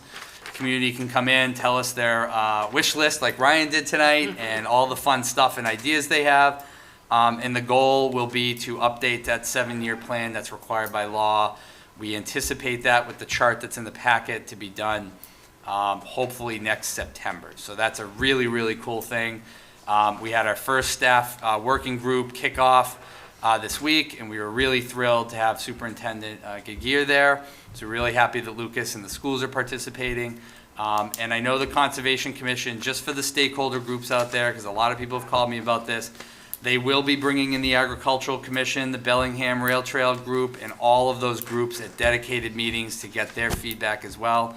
So I just wanted to let the community know. And finally, I'm sure all of you will mention this too, I just really want to thank our Veteran Services Officer, Shannon Nesbitt, and the Elks Club and the Veterans Council for an incredible Veterans Day celebration again last Friday. And what a wonderful job she does on behalf of the town. Thank you, Mr. Chairman. Thank you, Jamie. Questions for Jamie? Seeing none, we'll move on to subcommittee reports. I don't believe capital met. I know budget didn't meet. Economic development did.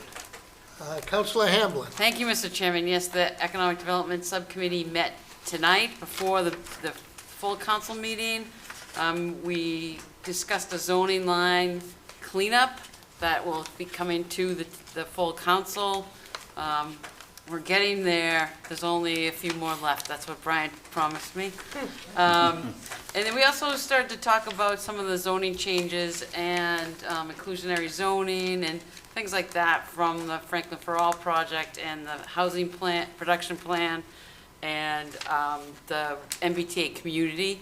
We didn't get through everything, so we'll have another meeting on November 30th to finish that discussion.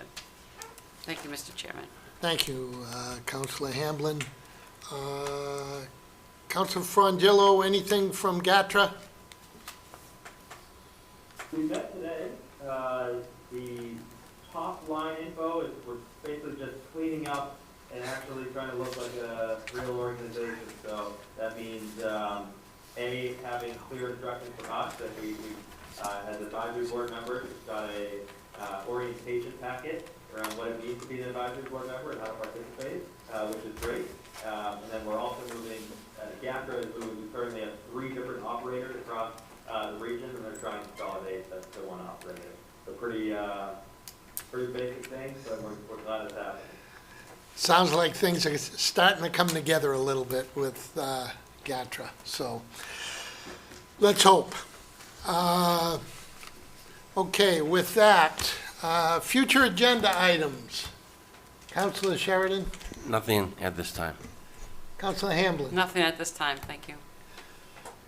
Councilor Cormier Ledger? Nothing at this time. Councilor Chandler? Nothing at this time. Councilor Pellegrini? Councilor Frongillo? Nothing at the time. Councilor Jones? Okay, we'll go to council comments. Councilor Chandler? Oh, a little out of Switching it up a little. See what he did there? They shake it off. One interesting thing I saw on my phone when we were doing the congratulations to firefighter Cataloni. They had 3 calls going at once while we were doing that. Oh, yeah. So they were running around town crazy. So it just shows how busy they are. I just wanted people to know that. And I didn't have anything else tonight. Thank you. Thank you, Councilor Chandler. Councilor Cormier Ledger? Thank you, Mr. Chairman. I have a few things to say. First of all, congratulations and thank you to Town Clerk Nancy Dinello for a fantastic, safe, and from all accounts, flawless election day and everything leading up to it. Congratulations to our Veteran Service Department, Shannon Nesbitt, and her entire crew for a lovely Veterans Day luncheon that most of us were able to attend last week. Also, thank you to Councilor Jones for organizing a get-together at the Franklin Newcomers last week. It was great to meet all of those folks and just kind of have an informal chat with them and hear some of their concerns. I want to say congratulations to all of my friends out there at the Franklin Art Association for their first opening at their new gallery location at Escape into Fiction in town. It was a lovely reception last week, and it's great to see so many people coming together to support the arts. I do want to throw out, I guess, a note of disappointment after hearing not only the superintendent's report at the school committee meeting about increased negative behaviors of our students, and reading his report about all of the concerns at games and asking for parents, and then hearing about the flowers over the train tracks that were thrown over and destroyed, that our volunteers spend so much time and money trying to keep our downtown beautiful. I would just urge, as a parent myself, I want to urge all of the parents out there to just please have these discussions with your kids. These things impact many people. They cost, overall, they cost our town thousands of dollars when you look at the things being done in the schools and the amount of additional services that have to go toward correcting some of these problems, like continued issues in bathrooms, continued issues in elevators at schools. I mean, the list just goes on and on and on. And I feel like that could be helped if parents got a little bit more involved in what their kids were doing and had some talks with them a little bit. But I don't want to end in a negative, so I do want to say happy Thanksgiving to everyone, not only on the council, but also to everyone listening. So thank you. Thank you, Councilor Cormier-Ledger. Councilor Pellegrini. Hey, Mr. Chairman, I would like to ditto everything you just said about the uptown and the flowers and all of that. That's so disappointing, for things like that to be happening in our town, that we take such pride in. I want to thank Nancy Dinello again for the great election and all the hours, the extra hours that are mandated by her and her staff. The Veterans Luncheon was just wonderful. I can't thank, I forgot her name. Shannon. Oh, my God. Shannon does such a great job. She is such a good speaker, and everyone enjoyed themselves. And naturally, thank you to the Elks for doing this. Sue Barber over at the Senior Center, she's going to be leaving by the end of the month, I believe. Is that right, Jamie, at the end of the month? I believe it's November 30th. November 30th. November 30th? Yeah, so it's a few weeks away. So. Yeah, a couple of weeks away. She'll be back too as a work-off, I'm sure. Oh, I'm sure, and she'll be very helpful for doing that. I'd like to make mention to the sidewalks at St. Mary's Church. Sunday going to Mass, the woman that was standing next to me got her foot caught in the hole that's there, a piece of that artificial brick or whatever it is, you know, the red section, the crosswalk. This piece is all coming up. It's the one going from Pleasant Street to the church, right over Main Street, Oh, okay. okay? Some of the brick stamps, okay. Yeah, it's and there was a hole, and I thought to myself, that's, all we need is to have some kind of a suit there. So if we can look into that.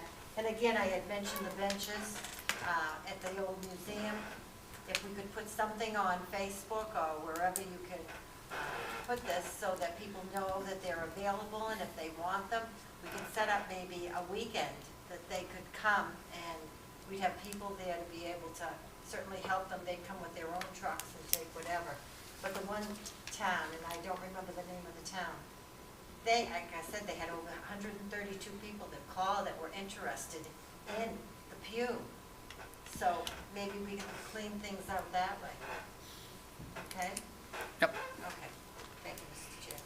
Thank you, Councilor And Pellegrini. happy Thanksgiving to everyone. Councilor Hamblin. Thank you, Mr. Chairman.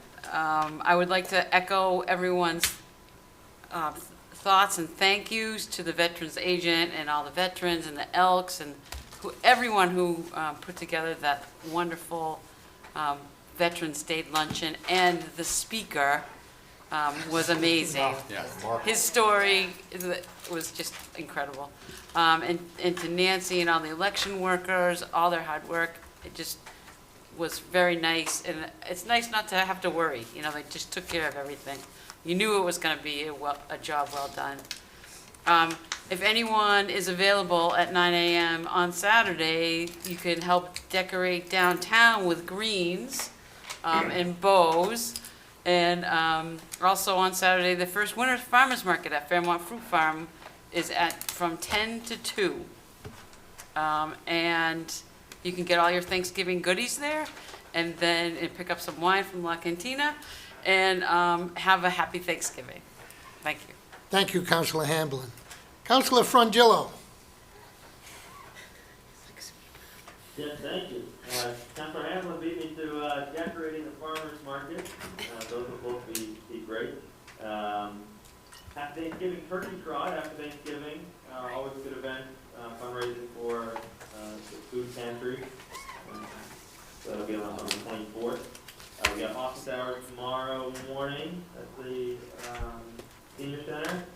And then finally, the rail trail, through the support of the council and our state legislators, but especially through the advocacy of the Franklin Bellingham Rail Trail Committee, the rail trail has been improved so that packed